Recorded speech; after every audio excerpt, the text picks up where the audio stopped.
Hi everyone. Welcome to the Blue Stand once again. Um, I have Mitchy here, Mitchy boy. Can you hear me, Pal. Mitch? Yeah, can you hear me? Yeah, I hear you loud and clear. Oh, Yeah, good. you hear me? Yeah, Yeah, very good. How good. you doing, pal? Yeah, good.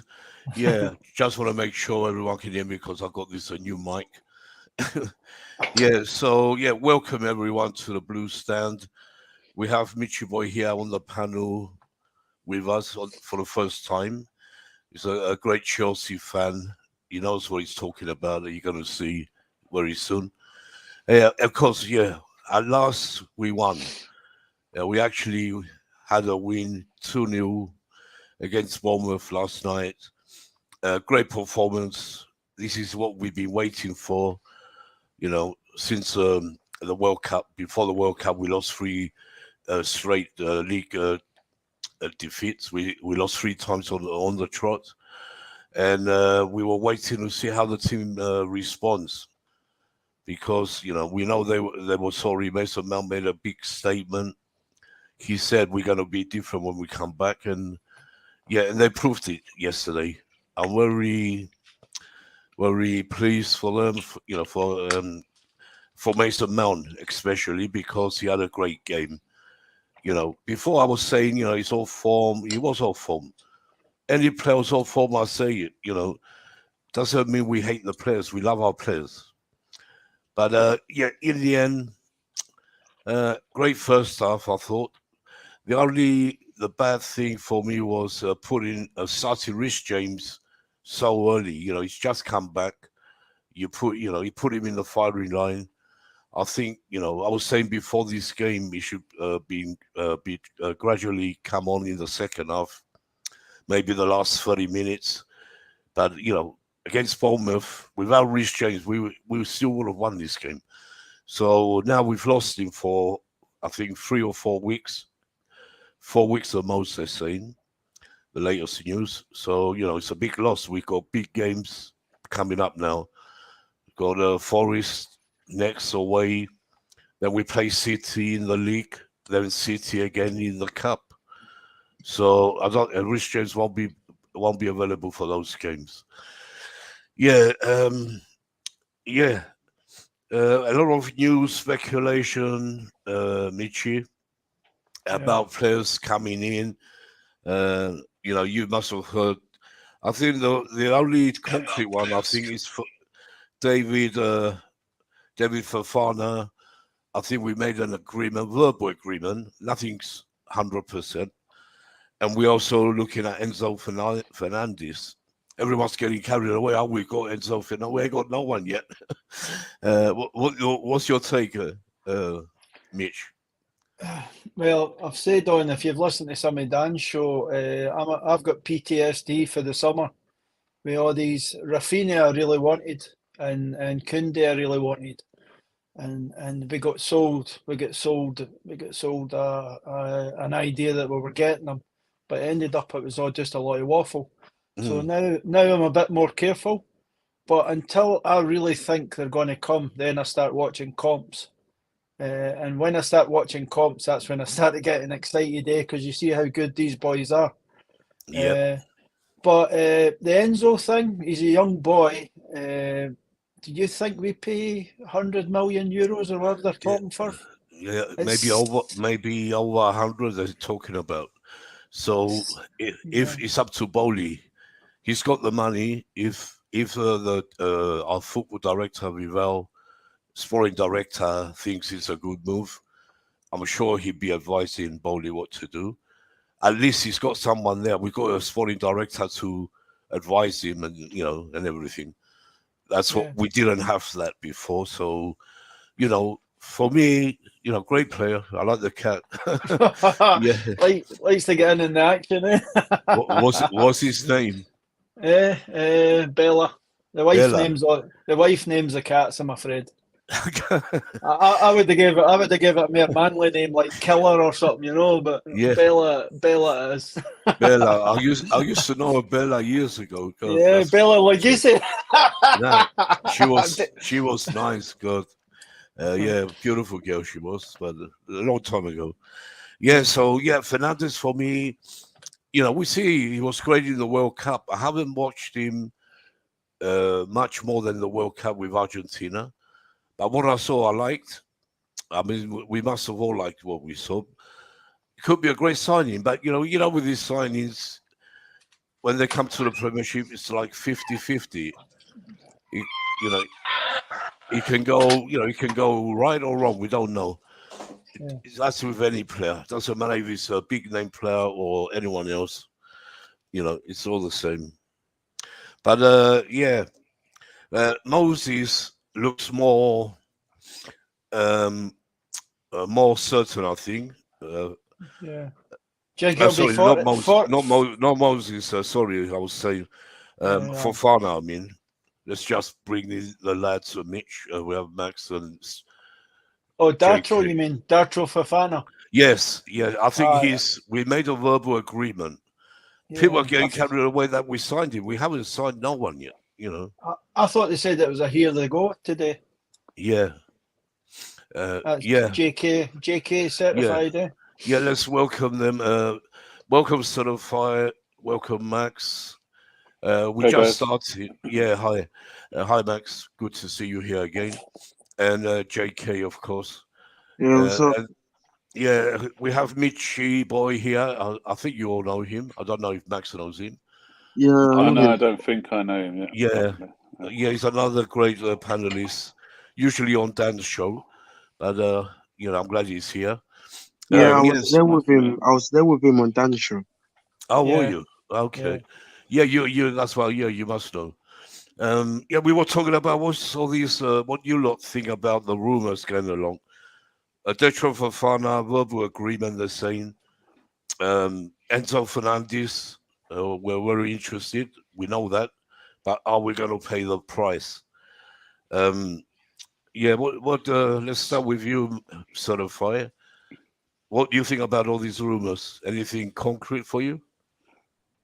The Well, Fofana one is. Fofana is verbal, isn't it, Max?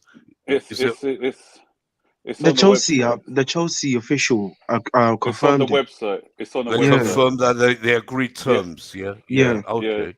Yeah, I thought David so. Datro Fofana agreement. Oh, So that's Chelsea good. have reached a pre-agreement with Mulder FK for the transfer of Oh, David good. Datro Fofana. So that's on the official website. So He'd probably come that's. in. He won't come January though, would he? He probably He's not some one. Yeah, he's going to be one for the future. for the summer. So Yeah, another we'll one. probably not even a summer. We'll probably loan him out for a season, and I Yeah. could see him coming in the season after next. Okay. Because Yeah. that's what the club are doing at the moment. They're bringing in Bringing players young with talent. potential, Yeah.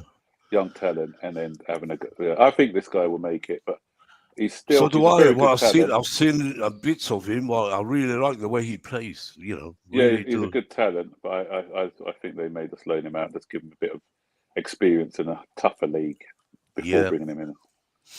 What's your take on Enzo Fernandez? You think we're going to pay this money? It's just rumours, isn't it? It is Well, rumors. there is no, but it's strong. It's strong It's because strong rumors. Yeah. a We lot are of the interested. Yeah. when you think of usually when you look at it, you look at who's reporting on it. You've got Ben Jacobs, who's quite in the know at Chelsea. You've got Fabrizio just did a podcast, and he said, "But Yeah. what they're saying to us is we have to meet the release clause, otherwise he's off the table, basically." Yeah. So And that's, yeah. it's Yeah. 120 million or nothing. So we can't negotiate. It's a lot of money, And but Bowley has the but money.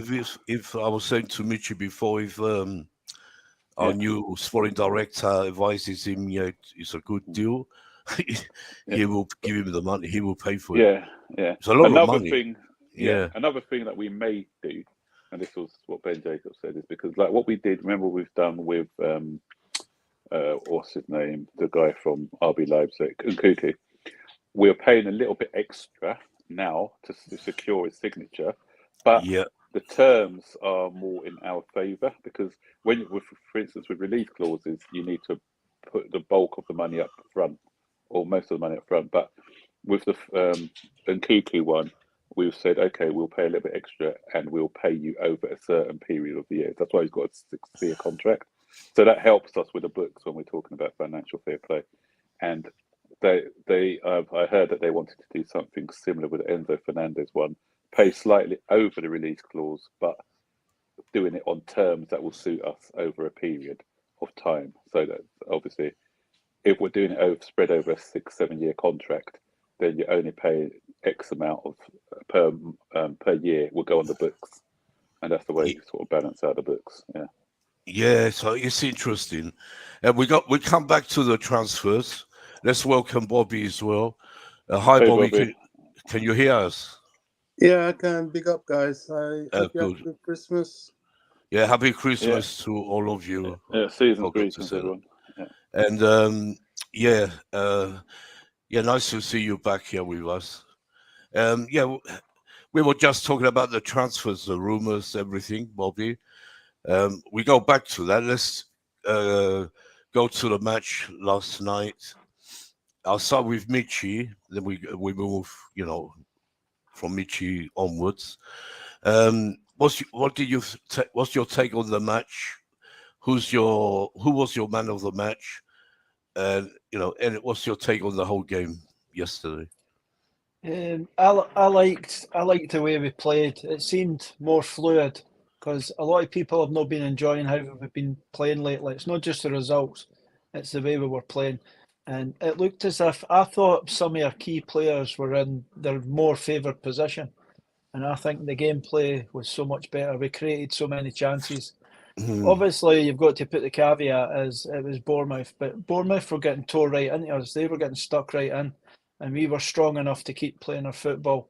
And we should have maybe had a penalty. It might have been a bit soft, but the guy did grab his jersey.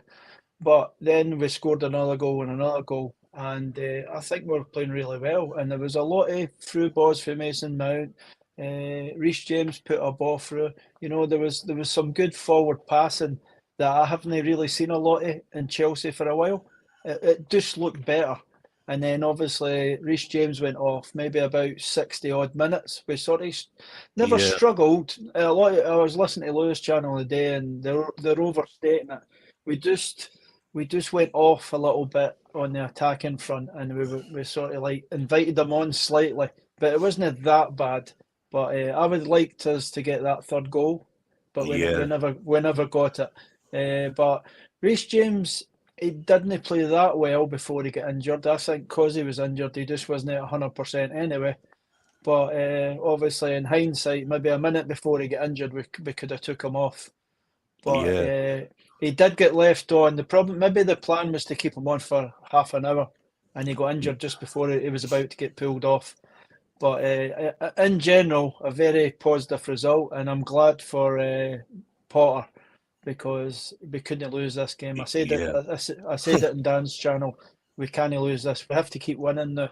Yeah. We maybe get passes in Man City, but the rest of the games we have to try and win now, or we've got no chance of top four. Yeah, absolutely right. Oh, man in match. Yeah, sorry. go on. It's a tough one. Sterling played well, Havertz played well, and Mount played well. So to me, because Mount scored the better goal, I would give it to Mount. But I seen on TV, did Havertz get it? And then Chelsea fans chose Havertz. TV chose Sterling. Yeah. The Chelsea fans put Havertz, a lot of them, on Twitter, that is, close with Mason Mount. No, you haven't mentioned Zakaria. What do you think of his performance? I thought he was okay. I mean, on Lewis's channel, one of them was bigging him up quite a bit. I thought he was okay, and he has got a decent pass in him. He can ping the ball about. Yeah. Obviously, he lost the ball a couple of times, but I think most players lose the odd ball. The only negative of the match I could see was Pulisic tried to dribble in the last third, and he lost the ball and then fouled the boy, and that created a free kick in a dangerous position. So I think you need to stop dribbling when you're in our last third. Maybe dribble when we're further forward. But even then, I thought Pulisic had a better game. He laid the ball off more. He sort of passed first time. But the main thing he does is he just gets the ball and drives with it, and he's just getting clunked all the time. He was getting kicked all over the place. So that's a concern. But who's going to come in? The big question is who's going to come in for Reece James? Yeah. I'll ask to be like, can he play 90 minutes all the time? Oh yeah. So, I would prefer Chalobah to come in. Yeah. I know Aspi knows that position very well, but he ain't got the legs No. to come back and go forward, up and down. You know, he hasn't got the legs anymore. As a great player as he is. Yeah, Michi.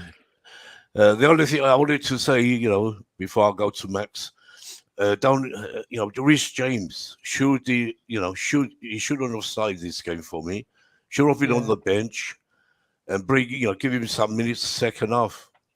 I still think we would have beat Bournemouth without him. I think that was a big risk, and it didn't work. Yeah. They must have had a plan, the medical team, and they thought he was. But we always rush players in. You know, for some reason, we always rush them in. Doesn't matter who it is. Look at Kanti. That was before Potter, but always we rush players too quick, and they get injured again, and they're out again. Same situation. Maybe our medical department haven't got it right. That's if we've got a medical department. Yeah. I hope we have. Maybe Bowley's doing that as well. Yeah. You never know. No, I don't think we're that bad, but no, we have got a medical. We got the departments, and we got Vivel. We have scouting people. We have people there. We're getting people in now. It's just getting. It will take time, but at least we won yesterday, which we had to, like you said, was a certain. I enjoyed it, as you seen. And the players. And the players showed some mentality which we haven't seen for a long time. Yeah. Go to you. Go ahead, Max. What's your whole take on it? Yeah. Hi guys. For me, remember when I was there for the preview. What I said was, what I want to see is not only a good result, but a marked improvement on the way that we perform. Yes. Yeah. And that's what I saw yesterday, especially first half. For first half, we moved the ball with purpose, really quick, energetic, and we were good to watch for a change. I like the formation for a start. Going back to the forward about, I always think we've got the personnel to play 4-3-3, and that's what we should be doing. And it's no coincidence that we've got a holding midfielder in Zakaria who can do the job of like a holding midfielder, and it allows other people to play. So I thought he did his job well. He was a bit rusty at times, lost the ball a couple of times, but what he gave us that physicality. I know Bobby's probably going to be talking about that because that's one of his favourite topics, but physicality in the midfield was, and he covered in. When people move forward, he covered in. That tackle he did, that crunching tackle in the penalty box. I'm missing that sort of from our midfielders, and he was winning the ball a lot. He was instrumental in the Mason Mount goal as well.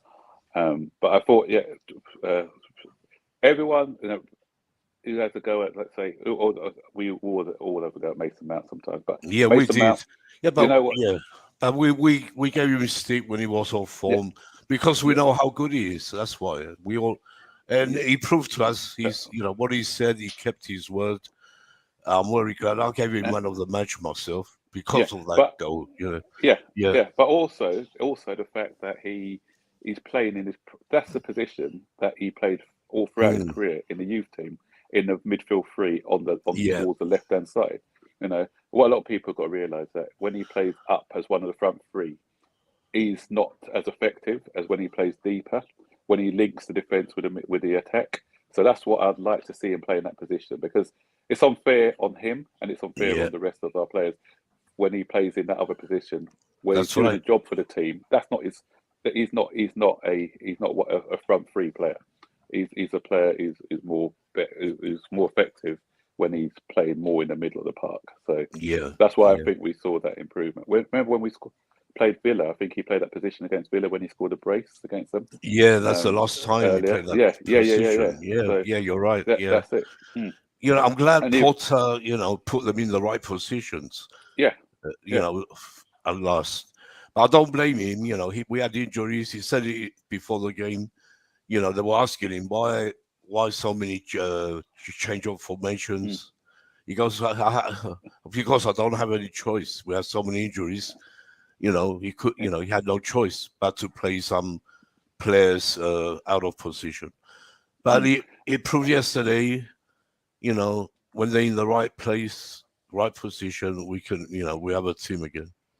Exactly, and the thing is, I think he's trying to find his players as well. Because when he first came in, he didn't know, so he's trying to see how flexible the players can be, and but he was experimenting in the middle of the season because obviously he came in 5 or 6 games in, which but that's by the by. But because even Sterling was playing with a smile on his face yesterday, which was good. Yeah, he had a good game for me. Yeah, I mean, all the front three, really good. Especially Mason Mount. Havertz looked very good. Into different pockets. I agree with Mitchie boy with Pulisic. He looked good, but there was sometimes where he tried to do a bit too much and over dribble a bit. So I wish he could, sometimes just make better decisions. The only one I thought was a bit off the pace, Koulibaly, I didn't think was great. Yeah, I agree. I was going to mention him. Yeah, I agree. Apart from him, though, I thought everyone else was okay. Jorginho was effective, but it goes to say Jorginho was effective when he had a physical midfielder next to him. Once what's his name went off, Zakaria, then our midfield was like they're walking through our midfield again. Yeah, that's why we stopped. We lost it a bit, and you see Bournemouth coming back. That's it. Exactly. In the last 15 minutes, that's when we didn't have that strength in the middle of the park. So it's so I'd just like to this boy. Obviously, he's not 100% fit. Probably that's why they've taken him off. But you could just see what a midfielder at 70% can offer you. The one, obviously, the Reece James injury was the one that we wanted to see, because I did think we did level off when he came off, because him and Sterling down at right hand side was forming a very good partnership, and I just thought that we just tailed off a little bit when he was subbed. So in the window we need to address it and get in another right back. No one's as good as Reece James at the moment. But no one in the world is better than James. Yeah, he's but the best. We need The drop off is immense, because I love Aspie. But I don't. Aspie's legs are no longer there, so that's the problem. I just don't think Aspie can give us. If it's looking like it's going to be for the rest of the season, because I'm not sure whether you saw his message, Reece James's message from. I did. Yeah, from what I saw in that message, it looks like he may require an operation. But I heard you guys talking earlier about the medical team and everything else. But you got to remember as well, Reece James made some mistakes as well, because the reason I say that is he wanted to prove him that he was fit enough to go to the World Cup. Remember, he said he was going to be ready for the latter stage of the World Cup. So that's why he chose not to have an operation. Had it not been a World Cup season, he may have said, "Yeah, I'll take an operation." He was probably given advice. You can probably play without one, but you may need one. I don't know what went on with the medical situation, but he probably thought, if I don't have an operation and just do some rehab, then I can try and make it for the World Cup. So he was trying his hardest to make it for the World Cup. So the fact is that he came back to training and everything else. He has to tell it's both of them, because when you're football, obviously anyone who's played football before would know, the manager would ask you, "Are you fit enough to play?" And if I really wanted to play a match and I knew that I had a bit of a niggle, I'll still say, "Yeah, I'll play. I'll play in this game." Although I knew that I wasn't fully fit. You've got to be honest with yourself as well, and just to say that, I'm probably not quite ready, because the plan from Potter was to give him 60 minutes. That's what he said. Give him 60 minutes, and after those 60 minutes, then he was to come off. It's a pity he got injured in the 52nd minute, so that's 8 minutes before he was scheduled to have come off. But even if he did come off early, would would that have made a difference? I don't think it would, because obviously he was playing when probably he shouldn't have. It's probably too early. So even if he had come off, it could have swelled the leg, the knee could have swollen up when he came off the bench, off the pitch anyway. You know, but True. yeah, getting another right back, as I said, is vital, because the problem is, because he's so good, there was always play him. Yeah, now you said right back. There was rumors about this Celtic right back. I forgot. There is rumors about him. It's from Croatia, the Croatian guy. Yeah. I don't know what he's like. I've never, I haven't seen. He looked really good for Croatia, because obviously I was looking at Croatia. Yeah, Croatia was I good. can't remember the guy's name. I can't forget. Djurjevic. I think it's Djurjevic. That's it. Yeah. Jolovic. Oh yeah. Because I was looking at, obviously we were probably all looking at Gavidol as well, weren't we, just to see how he did, because we were linked with him. Yeah. And the right back did catch my eye as well. And because when they said he plays for Celtic, I thought, okay, he looks pretty decent. He was up and down, lots of energy, and he could be good cover for Reece James, because and he'll come quite cheap. I think someone said he's only value is at 8 million. We can get him as little cheap as 8 million, so we can pick him up for something like 8 million. Then get it done. Yeah. Yeah, yeah, it's true. Yeah, we definitely need someone to cover for Reece James. Yeah, it's very important. Yeah. But all in all, 3 points is good. Yeah, 3 points. great. Forest as away.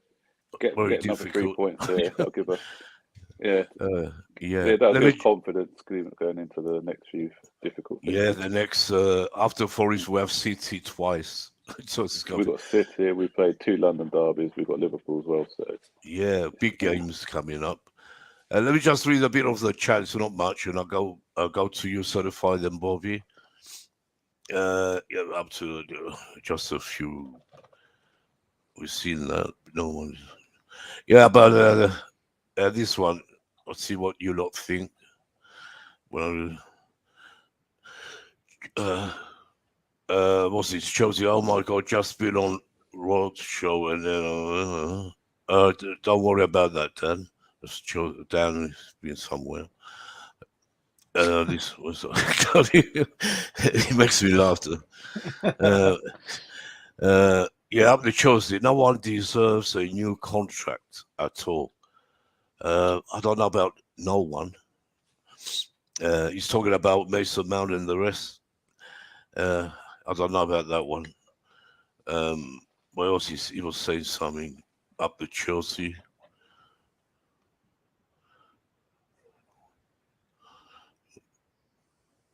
Where is he gone?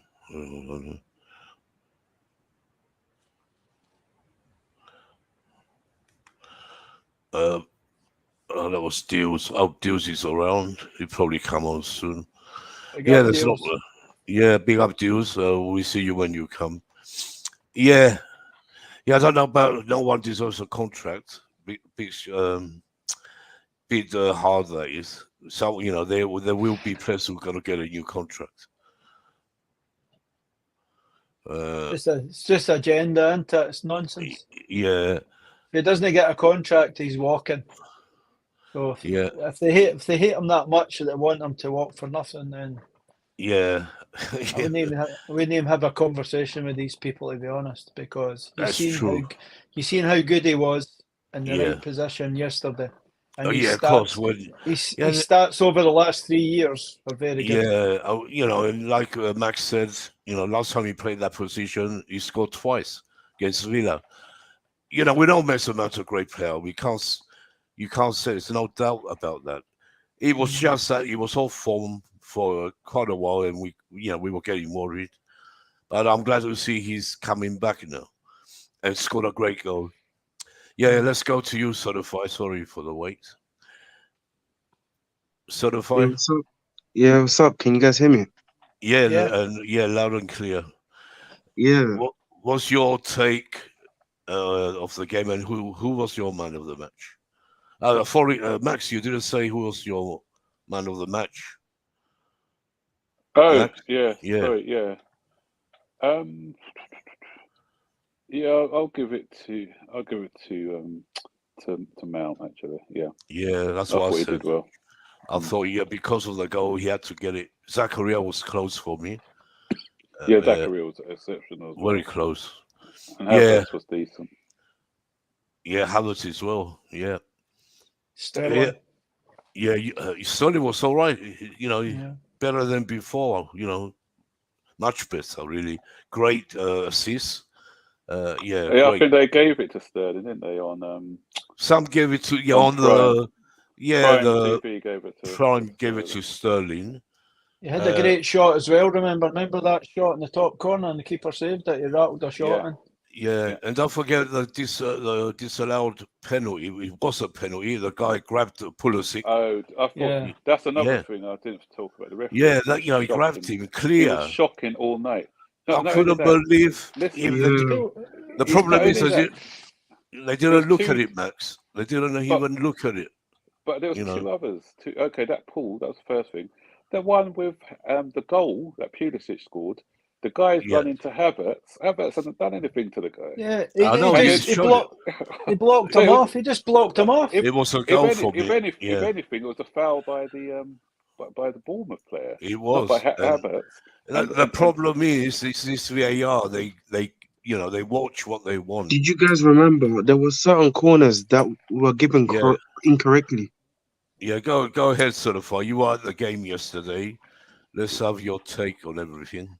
Yeah, I was at the game yesterday, and I sat in the family, the East Lower end.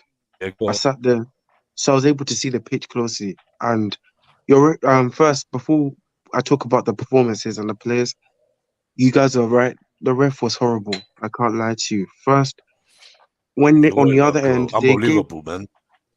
On the end in the first half, I saw a corner that was given to Bournemouth coming off a Bournemouth player, and lots of things. And there were fouls given for no reason. Like when we were going, Pulisic's goal should have stood. I don't know why. There was a foul, clear foul on Havertz. I think they tried to make us lose this game, but unfortunately that didn't work. So about the performance, I'm happy with the performance. I think we played better football that we've been crying out to see. Maybe it wasn't complete yet, but we saw improvements. Do you know what I'm saying? And especially from that front three. I remember coming from the game. I remember going to the game.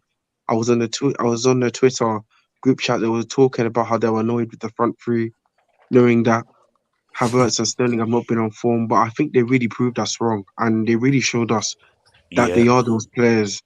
Even Mason Mount, I'm impressed with him. For me, he's man of the match. For me, he was, I think, I think for me, Mason Mount was man of the match. I think we finally saw our Mason Mount back. We finally got our Mason Mount back. I hope they do it, wait. I hope they do it, against Forest and further on, We need to build on this, that's the thing. Yeah. But all three, we were slandering, me, you, remember? Yeah. Havertz and Mount, Havertz, Mount and Sterling, but they turned up yesterday. They turned up. And like the Mount's performance, he did a world-class performance. Do you get what I'm saying? Pressing. Great goal. Great everywhere. goal. Great goal as well. Unbelievable goal. I think he was the best player on the pitch. Do you get what I'm saying? We have to give heads up to Zakaria. For me, just about beat Zakaria because of the goal. Yeah, Zakaria as well. I think we were on the space. I think we did space yesterday, and people were saying about Zakaria being average the game. I was like, what are you talking about? Zakaria started most of our counter-attacks. Did you know that? I love the way he drives the ball, his physicality, being able to challenge. Who said he was average? Were they watching the same people game? on the space. People on the space. They couldn't have been watching the same game as what we were watching. Yeah, and you should. Even Dills knows as well. Dills is there. People were saying Zakaria was average yesterday. Yeah. People saying that Zakaria was average. Big up everyone. Big up Dills. Big up. Yeah, I can't believe. They don't know what they're talking about. Some people, That's what I'm saying. Yeah, he had one missed pass. I was watching him. One missed pass all game. That's what he did. For me, everything else solid, strong. Yeah. Everything else, he was making passing mistakes here and there, but I was saying that in Dan's stream yesterday, innit, Mitchie? He was making a few. They don't know what they're talking about. But that's what I said. He did make a couple. That's through rustiness. Yeah, that's all though, Max. In all, though, he played that position like a proper DM's meant to play that position. And he linked up well. He made Jorginho play better. Look good. Yeah, because of him, you know. Go. Sorry, certified. Carry on. Yes, as I was saying, I think it's good to have Zakaria next to Jorginho. Do you get what I'm saying? As Jorginho is not a player that will play alone. He's not really a good lone DM. You would prefer to have someone next to him. Yeah, exactly. Yeah. So, and in the game as well, I saw that we started in the lineup. I probably would say we started with a 4-3-3, but then I think we played most of the game as a 4-2-3-1, playing Mount as a 10. It looked like it, and then you had Pulisic. But in my opinion, Havertz played very, very well today. He did do things that we have not seen of him, such as trying to take on the man. Do you know what I'm saying? Everything was perfect. Jorginho was good. Do you get what I'm saying? Reece James was magnificent. Everyone was good. Max said it. The only one who wobbled a bit was Koulibaly. Koulibaly gave me some scary moments, especially. I'm not even joking. I'm not even like. Yeah, not just you. You gave us. Yeah, he did. You know, he's not adjusted yet. He looks rusty on the ball. He looks very rusty on the ball. I know. He's not adjusted. You know what I'm saying? It's too quick for him. That's a problem. But I've got some more to say. I know you have. Yeah, I haven't stopped. Don't worry. You were just talking. Yeah, go ahead. Yes, as I was saying, like in the second half as well, I think that's when Chelsea started to give Bournemouth most of the ball. As they wanted to chase a goal and we didn't want to concede. And I think the football slowed down when Reece James got injured. But then there's this concern I'm having now. Do you think, and there's a question I want to ask, but like these players I think need to work on their fitness. I think it's a bit disgraceful the way their fitness is. It's not that. For me, he was rushed back too much. I told you before the game, remember on the preview show, I didn't want to see him start. Put him on the bench and give him, 20, 30 minutes second half. But do you know what's funny? Yeah. Do you know what's funny is that Potter came out and said Reece James was fine. Do you get what I'm saying? Yeah, but he wasn't. You can't rush players like that after a big injury. This is where I was about to say. Yeah, in my opinion, I saw Potter. He was talking about Reece James not being able to start, but for me, I do think Potter needs to have a bit of authority and just to know just because the player says he's fine doesn't mean he's 100%. At the end of the day, true. Yeah, at the end of the day, you know what's best for the player. Do you get what I'm saying? And you know what such an injury and how injury prone Reece James is. And for me, Reece James coming out when he comes back from that injury suffered in Bournemouth, I feel like this guy should slowly come from the bench. I don't think he should be a starter. No, big mistake from Potter. Too soft again. Reece James probably said, "Yeah, I'm fine. I want to start." Yeah, Potter said, "Yeah, all right." This is Potter. He's too soft. Too soft. He got the tactics right yesterday. I'll give him that. Yeah. But he's soft. That's a problem. Yeah. And also, apart from that, I do feel most of the players, not only Reece James, but most of the players, I think they should be working out more in the gym, on their legs more. Do you get what I'm saying? As I do think they need to be working more on their fitness. As if you look at Azpilicueta, we know Azpilicueta. This is why you were annoyed with Reece James getting injured, because Azpilicueta, I was next to him when he came on. A full run Reece James made him breathless, and I saw it in him. A person next to me was saying, "Look how badly Azpilicueta is out of breath after only running." Because he can't run, Kenny is getting on. He's not fit anymore, Nick. It's because he's not fit. Yeah, he's not fit. Because he's not playing as he was. We know that. But for me, he should have put Chalobah instead of on the right back. Yeah. Can he play right back? Chalobah can play right back. He's done it before. Yeah, of course. Oh, okay. I didn't understand that. I thought Chalobah would come on. But Aspi, he's trusted and everything we know. But I can see Chalobah. Chalobah should start for Forest. And Nick, that's why Yeah. I said this is why I said we should in January, along with the midfielder, that right back position is key as well. We Yeah, I need to think do it with they are looking at certain players, like we said, Juranovic, right back. Molina. Yeah, They look at Molina, yeah. Milena, Jovanovic, Juranovic. and Let and me tell you and something another about one, that Juranovic. Gusto. That I've Gusto. watched I deals. like Do you him know I've watched actually. I just Juranovic? remembered. Yeah, Joel, he's very good. Yeah. You guys, do you know Juranovic? Yeah, I've been watching Juranovic in Celtic because I do like watching Celtic. I've been to Celtic Park before, Mm, to watch a game, because I have family in Scotland. Do you know what I'm saying? And it was electric. That's why I do. Celtic's my second team. You know what I'm saying? I like yeah. Celtic.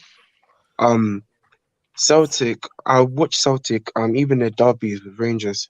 For me, Oh, best derby in football. But yes. That's unbelievable. Yeah. yeah, I watch Juranovic. Juranovic is a great right back. You know what I'm saying? And I do. He's a very very skillful one as well. His first touch, his first touch is great. He can take on players. He even scores goals. Do you get what I'm saying? And he's a great creator.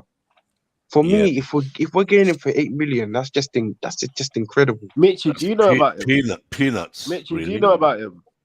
No, I didn't watch the Farmers Leagues. You don't watch. Yeah. You don't watch No, this one. Juranovic he's a good player, but eight I've million, not watched eight it. No. 8 million is quite cheap. You know what I'm It's very. saying for Yeah. It's such a a player? bargain, really. That's a bargain. Yeah. I hope You you. guys will know what I'm talking about if Yeah. he even He joins. impressed me in the World Cup. He did. Yeah, in the World Cup as well. Do you know what I'm saying? Is he You good at know Van defending or is he Dijk. good Van Dijk at came for He's a passing? great Celtic. defender, Deals, you know. You know he's a great defender. He's got Okay, everything. is he Just the good at problem going is people forward? don't really talk about him Yes. Yeah. often. You know what Is I'm he good saying? going Yeah. forward? Yeah, that's why I said he's very, very skillful. Like if you look at him in Croatia, you can see Yeah. the other Yeah. He creative is good. outsource was Juranovic. Did you see him try to bring crosses in the box and managed to, you know what I'm saying? Like he's got almost Reece James's profile. The only problem is he hasn't been talked about as loudly like Enzo Fernandez, something, you know what I'm saying? But problem Yeah, with bringing, because that was Argentina because they won the World Cup. It's yeah, different, you know. But yeah, they're both good players. I would love both of them at Chelsea, really, yeah, right now. yeah, Yeah. Who was your man of the match? How you said Mason Mount, yeah? yeah. Mason Mount for me, he was Yeah. incredible. Most of us said Mason Mount so far. Let's go to Bobby. We come back to you, Certified, Mitch, and everyone soon. We ain't going nowhere. Let's Bobby, before I go to deals, what's your take on yesterday's performance? Yeah, Who was your man of the match at the end? yeah. My perspective is quite different. Yeah, First of all, I have to agree with everybody that one of the things that disappointed me is that after having a month of mental freedom and rest away from our crappy Premier League referees with their yeah, anti-Chelsea bias, we were quickly too much. reminded of the shocking and appalling crap we have to put up with week in, week out Unbelievable, man. in the name of officiating. I nearly smashed the Um, TV when they didn't give the penalty.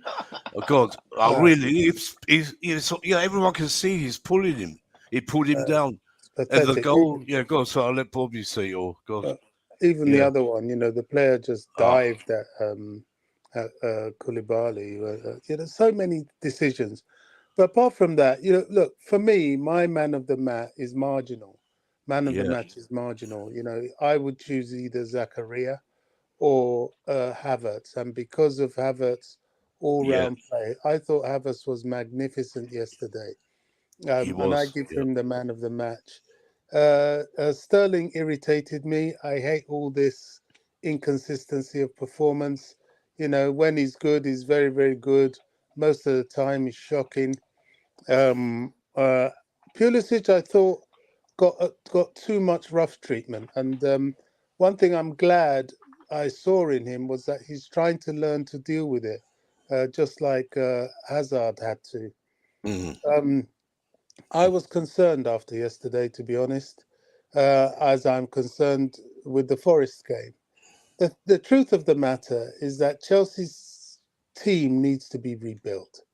Every player we are linked with, it's not because it's not a luxury for us, it's a need. We need these players. Our squad depth in terms of quality is appalling. And that's why we are rushing players back from injury, playing them as if they've just been playing week in, week out. There's no restraint in how we bring a player back from injury. Was it right? Was it wrong to start Reece James in that way? Well, I can't say for Yeah, sure.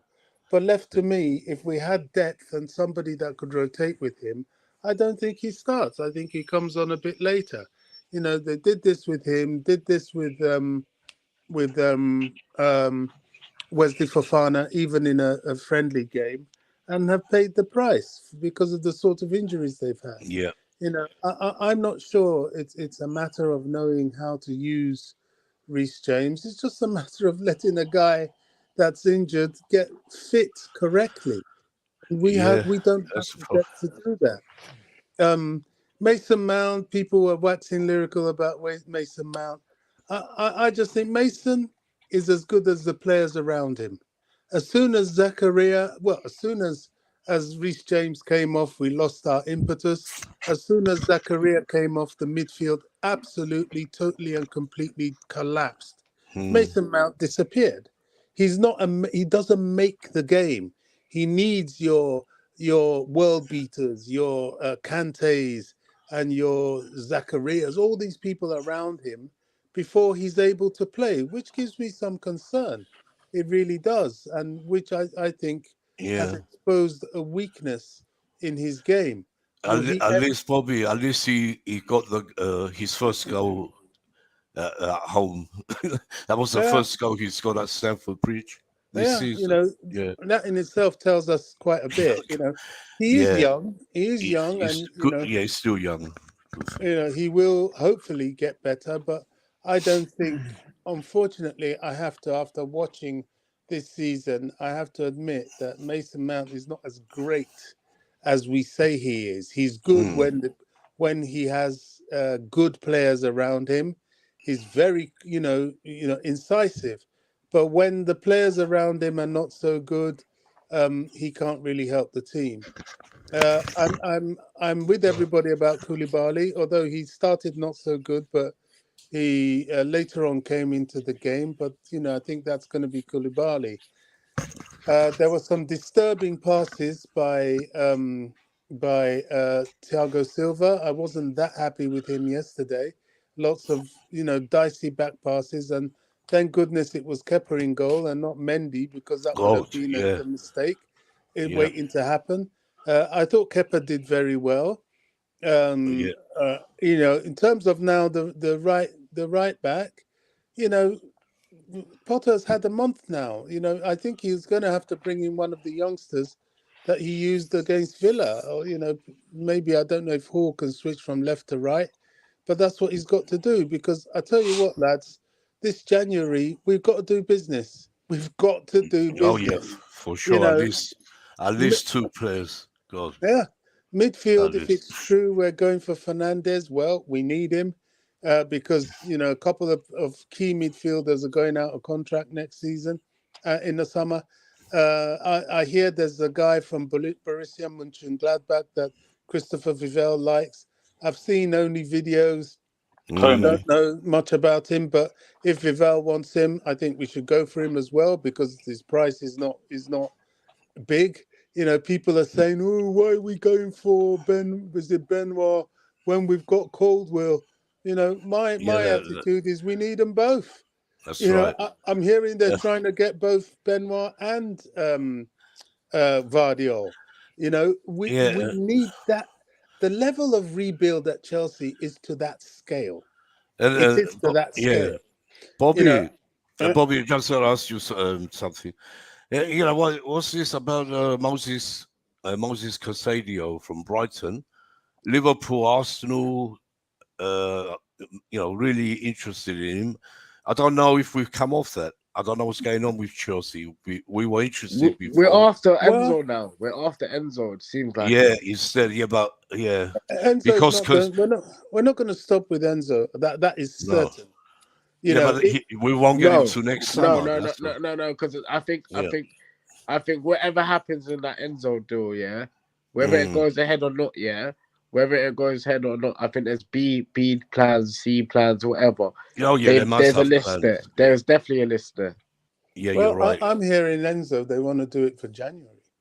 You I know, hope whatever's so. the Yeah. case, this guy from Mönchengladbach, you know, he's another one that I think they've got their eye on. So there are about 2 or 3 midfielders which are needed that they're going for. But they might surprise us and get more than we think in January. Well, this is it. You know, You never know. Moise Casido, yes, I don't think he's off the table, but the No. kind of money they're asking for him, I think Chelsea are trying to be smart. You can't Yeah. waste. You know, there's only a certain number He's a of marquee. proven Premiership player. That's why I'm saying, talking about him all the Well, time. well, they haven't taken their eye off Declan Rice. So Yeah, I heard. Yeah, maybe they haven't, but I don't. I don't rate Declan Rice yeah, myself. Yeah. you know, Yeah. squad Go. depth is Sorry. squad depth is the concern for me, because we Mm. must have consistent victories if we're to hope at all for top four. You know, it's highly competitive now, Oh, and it's not something I think we should say we can do without. We can't. The greater the competition, the greater the need to be at the top end of competition. Um, yeah. so, as far as yesterday's performance was concerned, yes, we had good spells in the first half. We showed First that half was good. 4-3-3 is probably the way. In my eyes, we should have won. You know, that game should be 4-0, because for the goal that was chalked off was rubbish. The penalty that wasn't given was rubbish. So, am I still concerned? Well, of course I am. I'm very concerned. Um, I watched Forest against Man United. Yeah, they lost 3-0, but they're the kind of physical side that often gives us trouble.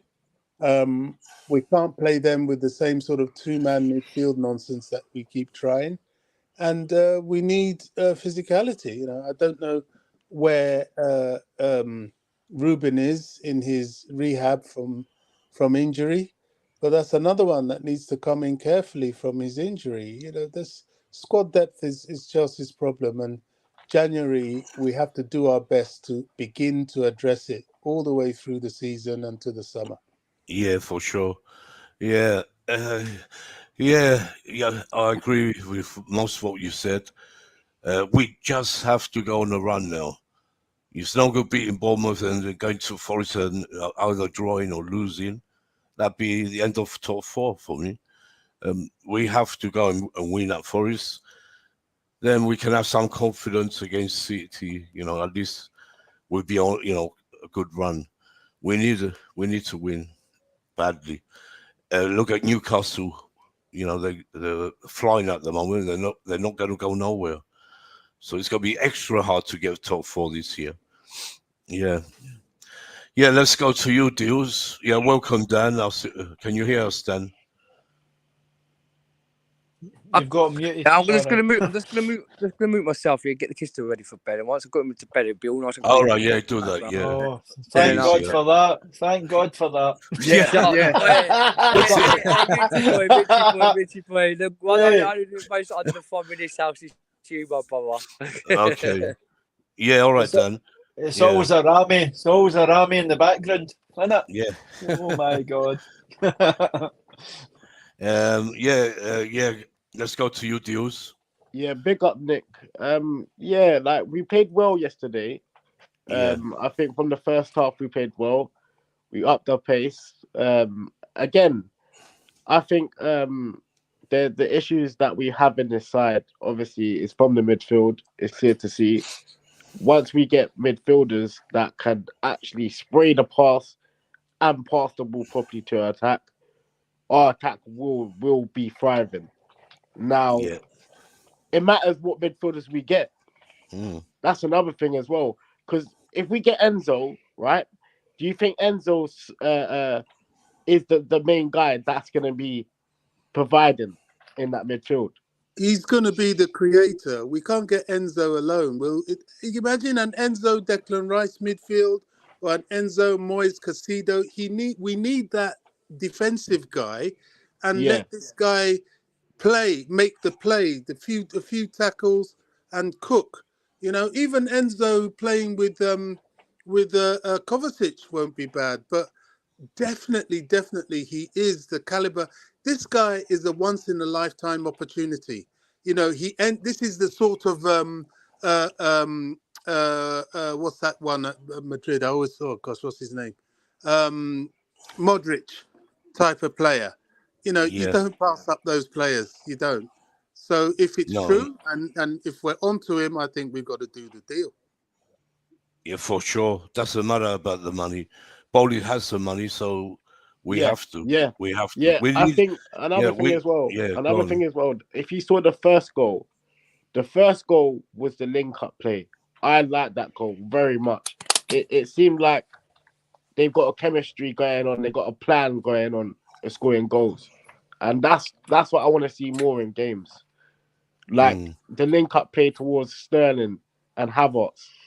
That's the link-up play I want to see in more games oftenly, because chemistry. We want to see chemistry in this side. We want to see link-up play in this side, and once that happens and comes into play, more games, we will start winning games more oftenly. Deals. Yeah. Did you notice that what happened yesterday is they had everybody playing where they wanted to play, and it worked. Yes. All the players were happy. That's because Potter's made a system in this time that he had to work with. Yeah, remember, behind the closed doors game, obviously, the friendly game with Aston Villa it didn't go to plan. But when we had a behind closed door game against Brentford, that went to plan.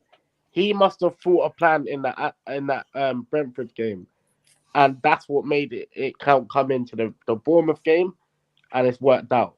Now we got to go into this Nottingham game, and we got to go into the Nottingham game with the same mentality, but be more hungry on the ball and be more paceful on the ball and defend well. Because last 20 minutes in that game, that Bournemouth game, what JK was saying, we could have let him conceded late minutes. Like if you look at the games like last season, I think it was Wolves where we conceded late.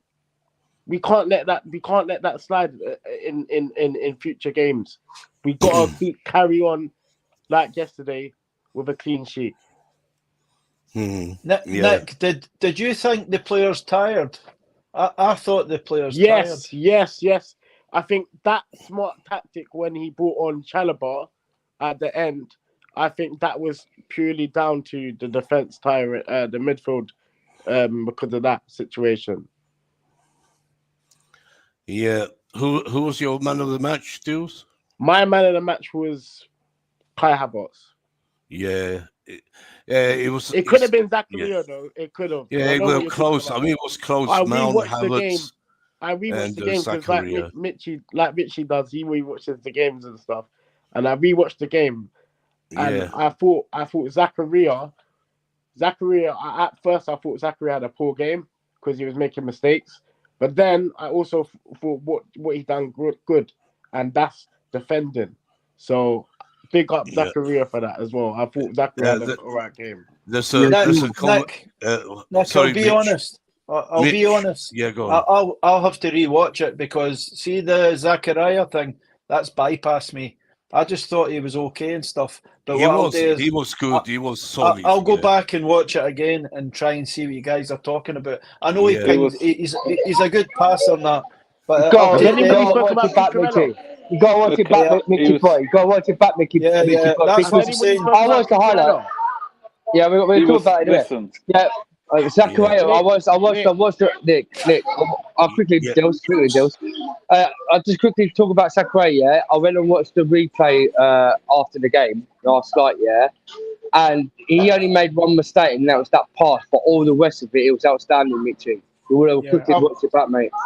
I'll take the L on that, but I never noticed it. If you look, he snuffed out a lot of danger. A lot of his work was done off the ball. He's done good. He's done very good for me. He was very intelligent in the way that he picked up. As I said, once he allowed your likes of your Reece James and the Cucurella's to go forward, because what he is doing, what I like to see in the DM is covering those spaces which are left behind by the guys who come forward, and he was winning a lot of tackles. He won an awful lot of tackles. If you look at that, as I said before when I was doing my bit, the second goal was down to him winning the ball up higher up on the pitch. He won that ball, gave it to Havertz. I think he laid it back to Mason Mount. It'd be Max. It's going to be hold on, Dills. Yeah, 1 second. It's going to be interesting when Kovacic is back. He'll be back for the Forest game. What's he going to do with Zakaria? Is he going to keep him or play Kovacic and Jorginho? Most probably. You know, as Bobby said, it's a physical side, so you need that physicality. We do, but you can't drop cover. That's the thing. I mean, he's had his rest. Why? Because for me, he's our main man. Since Kante's injured, he's the main man for me. No, I'll stick with Zakaria. I'll stick with Zakaria. Yeah, I'll go Kovacic and Zakaria. I'll take Jorginho out. He won't drop Jorginho, Deals. You need him. Jorginho will play with either. For me, it's going to be Kovacic when he comes back. But Jorginho played well. Jorginho won the ball back a lot. I don't know why he gets a lot of hate not hate. People don't rate him anymore, but he's still a great player. His stats were good. He had a lot of recoveries and all that kind of stuff. Of course, they don't watch you. They don't watch you.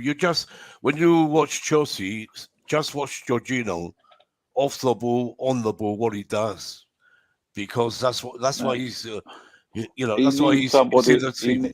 You need somebody next to it because, for sure. Once Zakaria went off, the midfield fell apart. You need someone physical, next to him. Kova can be physical. He can do a bit more as well. But for me, it has to be Kovacic. Zakaria, great player to have. But I don't think Kovacic and Zakaria together will work. I can't see that happening. I think Pulisic had a poor game, to be honest. I think Pulisic had a poor game. Pulisic, he wasn't that bad. He just got fouled. He just got fouled every time he tried to run it. Yeah. They were fouling him a lot. All the time they were putting him down. Yeah, I would start him for Nottingham Forest, but if he does the same thing at Nottingham Forest, I'm gonna put on Amari Hutchinson second half. That's what I would do. Yeah, let's see. Hutchinson will be on the bench as he was. Again, he will get his chance. When he does, I hope he proves it as well. Let's go. Deals, You spoke about Cucurella? No, I said we forgot about Cucurella. Great Cucurella kind of looked at. I think after Koulibaly, can I just say Cucurella? I was close to him as well. After Koulibaly, I think he was the one that looked a bit iffy as well. I mean, defensively, he's kind of clumsy. Yeah, but he's done well for me. Going forward, his distribution, I think he does well with his distribution. I think he needs to work a little bit more on his defending. I think it's because of his shape, which I know he's working on in the gym. I've seen his Instagram posts and everything. But I think give him next season, he'll be a complete left back. Yeah, I have full faith in him. I like Cucurella. I like the way he gives everything for me. He's good. But Koulibaly, that's how he gets adjusted. Sooner the better. Or we're going to be in some trouble. Yeah, but can I say my thoughts on the midfield situation and the January transfer situation? Go ahead. My opinion stands as it is. For me, I'm just gonna see what happens in January. I'm just gonna sit back and let Chelsea do the work. You feel me? For me, I don't. It gives me a headache arguing about signings. You feel me? About who's gonna come in and everything. But for my personal opinion, Enzo Fernandez would be a great signing for us, but then he can't be alone. Do you know what I'm saying? I still do think we need at least 2 or even 3 midfielders in January. Do you get what I'm saying? I've had a look at the Kone guy. Deals was talking to me about him. I had a look at him and he's decent. Do you get what I'm saying? I think the whole point of this midfield, I think we're trying to have a midfield partnership going forward. Basically, we're trying to build this team to work in a 4-2-3-1. Do you get what I'm saying? Because like I've seen it in games as well. Breaking news: Even before apparently, Badishaw's going to be confirmed as a Chelsea player. Badiashile, yeah, Badiashile. Yeah. Yeah, I heard. Yeah. I don't know about that, but have a look into that. You know what I'm saying? We ain't interested no more. I have decided we ain't He's But interested no more. Badiashile, in my opinion, he's he's a not good playing centre back, but today. I'm concerned about his injury record. Do you get what I'm saying? Like, I had a look at his injury record. I'll send it to you guys all. He's had a injury this season, last season, the season before, and he's been out for quite long. Do you get what I'm saying? But that's why he's kind of going for so cheap. I think he's a good player, but I think the fee is because of his injuries, which He I fits think in nice Chelsea at need to Chelsea, look then, at doesn't more. Yeah, I think Chelsea need to look at him more. Do you get what I'm saying? Jovanovic as well. His injury record is s- a bit iffy as well. That's why he's going for 8 million. Do you get what I'm saying? In my opinion, like Yeah, they're going to Chelsea, I fit think right this January, Chelsea then, in, aren't they? yeah, his injury records. If you watch I was Celtic enough, joking. I'm telling. If you I watch just said Celtic with enough, you'll know. injuries, they're going to fit right That's in what I at said. I Chelsea. said that. I Let said me tell you that as this, well. but let me just tell you this. I think this January is going to be very key to how we finish this season. And I think that's what we need to understand. Do you get what I'm saying? So it's important we need to get the right players in for this January. And we need to strengthen those priority positions that we complain about, especially that right back position. Maybe a winger as well, because we know Pulisic will probably Ziyech will probably be going. Looks You know what I'm like saying? Yeah. That's what I'm saying. Certified. Yeah. When you say that it's important, you know what? I look at Newcastle last season. Okay, Apparently, Joe Felix. Newcastle last season. Hold on. Yeah, Newcastle last season. Okay, they bought in 3 players, key players who kept them up last season. And they were smart buys. Okay, they bought Ramirez, and don't underestimate what that boy did for that team. They bought in the left back, Kieran Trippier, and they bought in a defender, Dan Burn. Okay, those 3 signings gave them momentum. This season, they went on and bought in Sven Botman and Isaac. Obviously, but that's why their buys have been smart, and that's what when you say certified, we need to make the right sign, and it's just so important that we make the right sign, right Exactly. personnel, because we get three players in there. They could make or break our season, the rest of the way our season. That's So my that's a great point. point. Yeah. That's why Chelsea need to be careful on looking on the profile as well. If their injury record is bad, is he a good loan DM? Can he play with someone? Is this person the type of person that can be brave? Do you get what I'm saying? Because those are things that we lack, especially in a wing position. We lack someone who can take on players. Do you know what I'm saying? Maybe the Bournemouth game, everyone played well. We can't discredit that, but we can't really discredit of how we've been before the Bournemouth game. And we also need a consistent performance from Chelsea. And what can really save us this season is you're talking a 12, 13 game winning run. I'm talking the one Arsenal had last season. Remember when they were winning games and when they started off bad? This is what Chelsea need to do. I'm talking, even if it's City, I understand City are a hard team, but let's all be honest, they're very beatable. Do you get what I'm saying? So I'm talking we have to be putting up a fight. I want Chelsea to be putting up a fight even in the big games. When we We go need. to Anfield, I want to see a brave Chelsea. Big game Chelsea. This is what we had last season. We need to see that. Do you get what I'm saying? And even under Potter ball, imagine big game Facts. Chelsea. We will look really dangerous. I'm telling you. Potter's football can literally beat Liverpool. I'm telling you, Potter's football can beat City. The thing is, are the players up to the standard? Should we be able? Can the players be able to execute that on the pitch? They can. We know they can. The thing is, we need to show. We need to show that. That's the problem. We need big game Chelsea as well, along Yeah, with the consistent winning Chelsea. Because I'm telling you, these big games also play a part in the way we progress in this season. Do you get what I'm saying? We can win Nottingham Forest, but I'm looking more at that City game.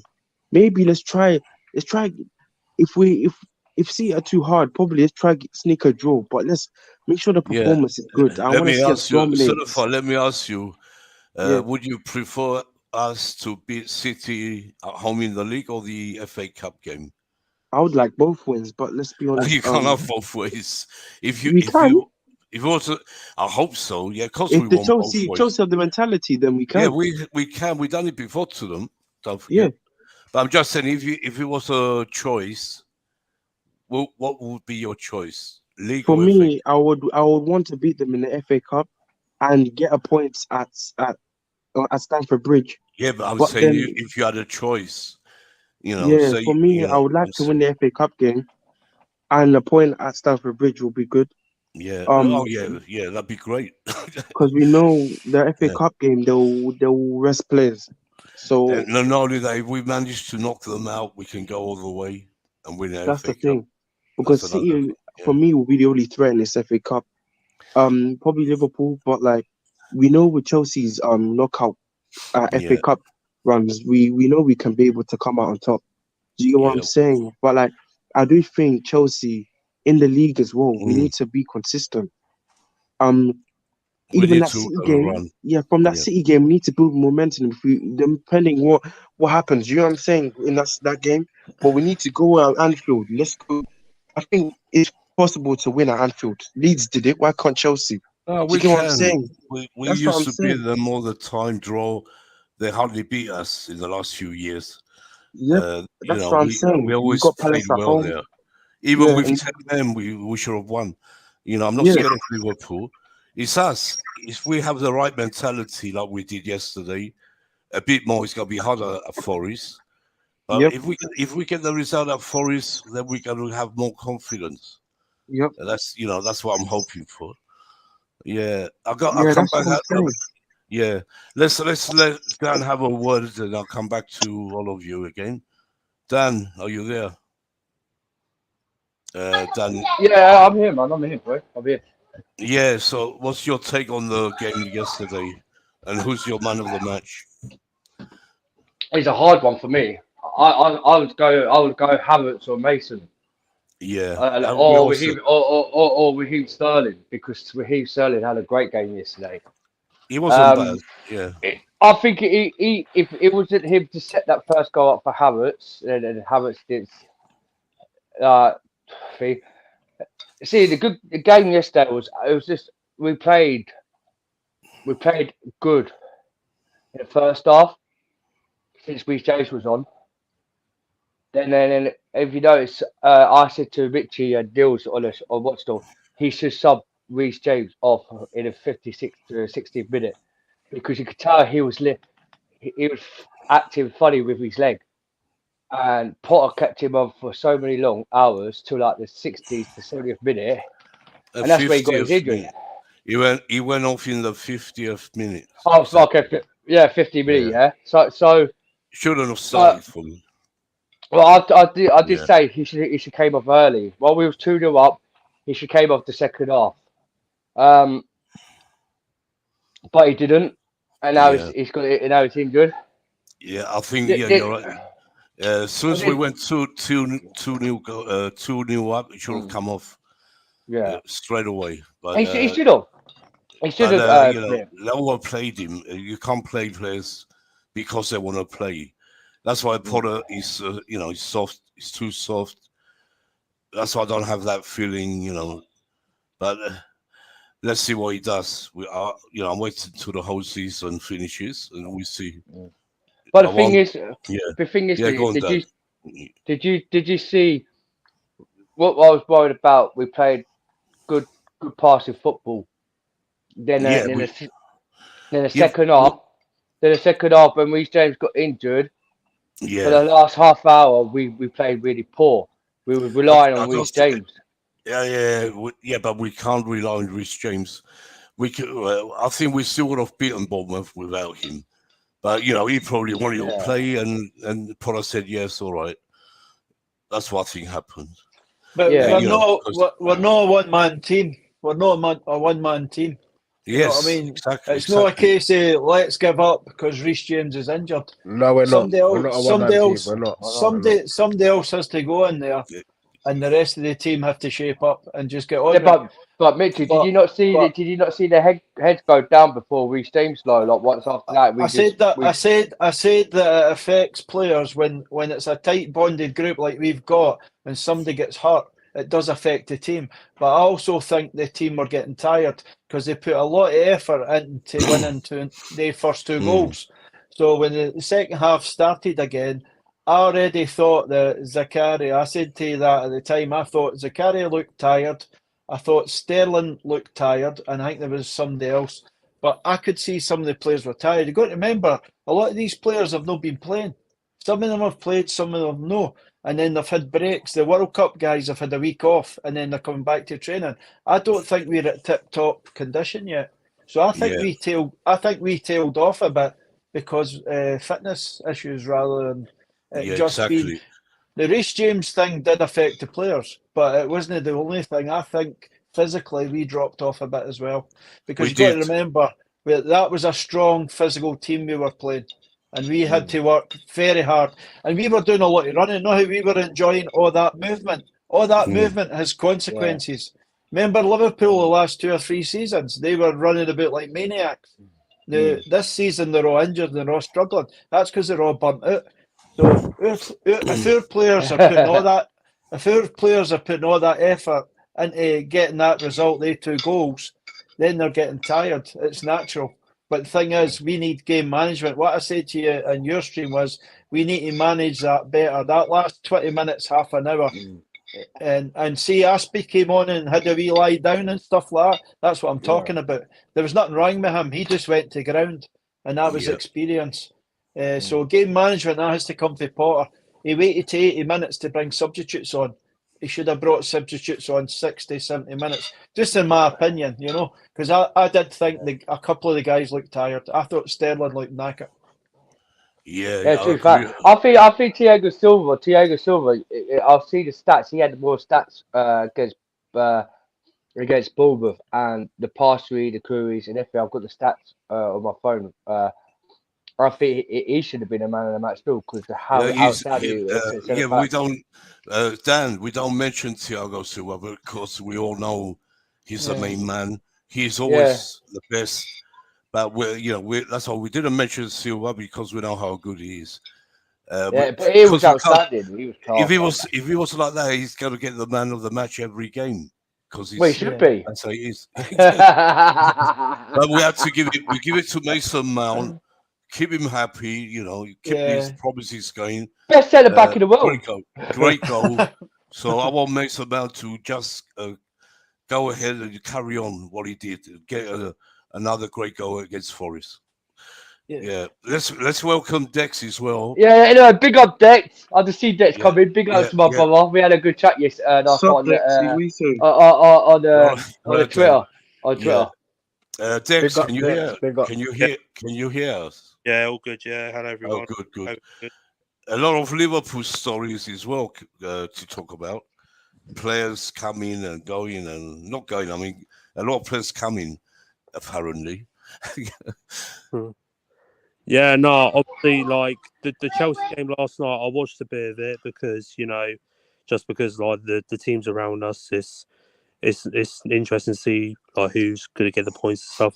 I thought, to be fair, I said before the game, I said Chelsea needs to, hit the ground running because the second half of the season is a very important, vital part of the season. Every point matters, every game matters, especially in Chelsea's case because top 4 is a must, and every team would want to get the top 4. And they played really well against Bournemouth. They got the ball moving. They played it really quick. Bournemouth couldn't get near him at times. And then obviously, you know, the goals they scored, they were good, well-worked goals that the team put together. I thought I was a bit impressed by, even though I've said Sterling, I've given him a bit of criticism in the past, but Yeah. to be fair, Sterling looked a bit more better. Like he was actually like trying to take on players 1v1 and try and deliver balls into the box, which is very rare because he didn't do that in the first part. But he did it, which was very good. And I think, you know, he needs to start doing that more, you know, going forwards. Havertz did really well as well, scored a good goal. Obviously, there's been a lot of criticism from Chelsea fans about him, but you know, he did a very good game. And yeah, another one, Mason Mount, you know, Yeah. another one been getting a fair bit of criticism. Yeah, all but three of them. It's funny, Dex. It's funny, like you know what we've been saying for the last few weeks. Drop all three: Sterling, Havertz, and Mount. Yeah, but they were all form, all of them, hmm and they kept playing them, you know, all form. I'm glad to see all three doing well yesterday. So glad yeah. for them. But the thing Yeah, is, though, Nick, it's like what you said, though, Nick. Like the thing is, though, it's all right for players to have one good game, but the thing is, though, yeah, they need to be consistent. They need to that's the do thing. the We next have game, to next game. exactly. You know. So you know, we want to see it every game now. Yeah, exactly. Or we won't get top four. Yeah, exactly. Yeah, no, that's fair enough. You know, that's what everyone expects from their star players, and their players are on big wages. You know, but you know, hopefully now hopefully Potter's has got it right going forwards, and hopefully he can try and stick with the same team. But it's like what Mitch says. You can't play the same 11 every game, especially with the fixtures coming, you know, thick and fast. That's why you need squad depth. You know, you need your squad players around. And from my point of view, I don't think at the moment, at present, I don't think Chelsea have the squad depth yet to, you know, keep having the same performances. I think that's why they need the January window. I think they need to get better squad players in, and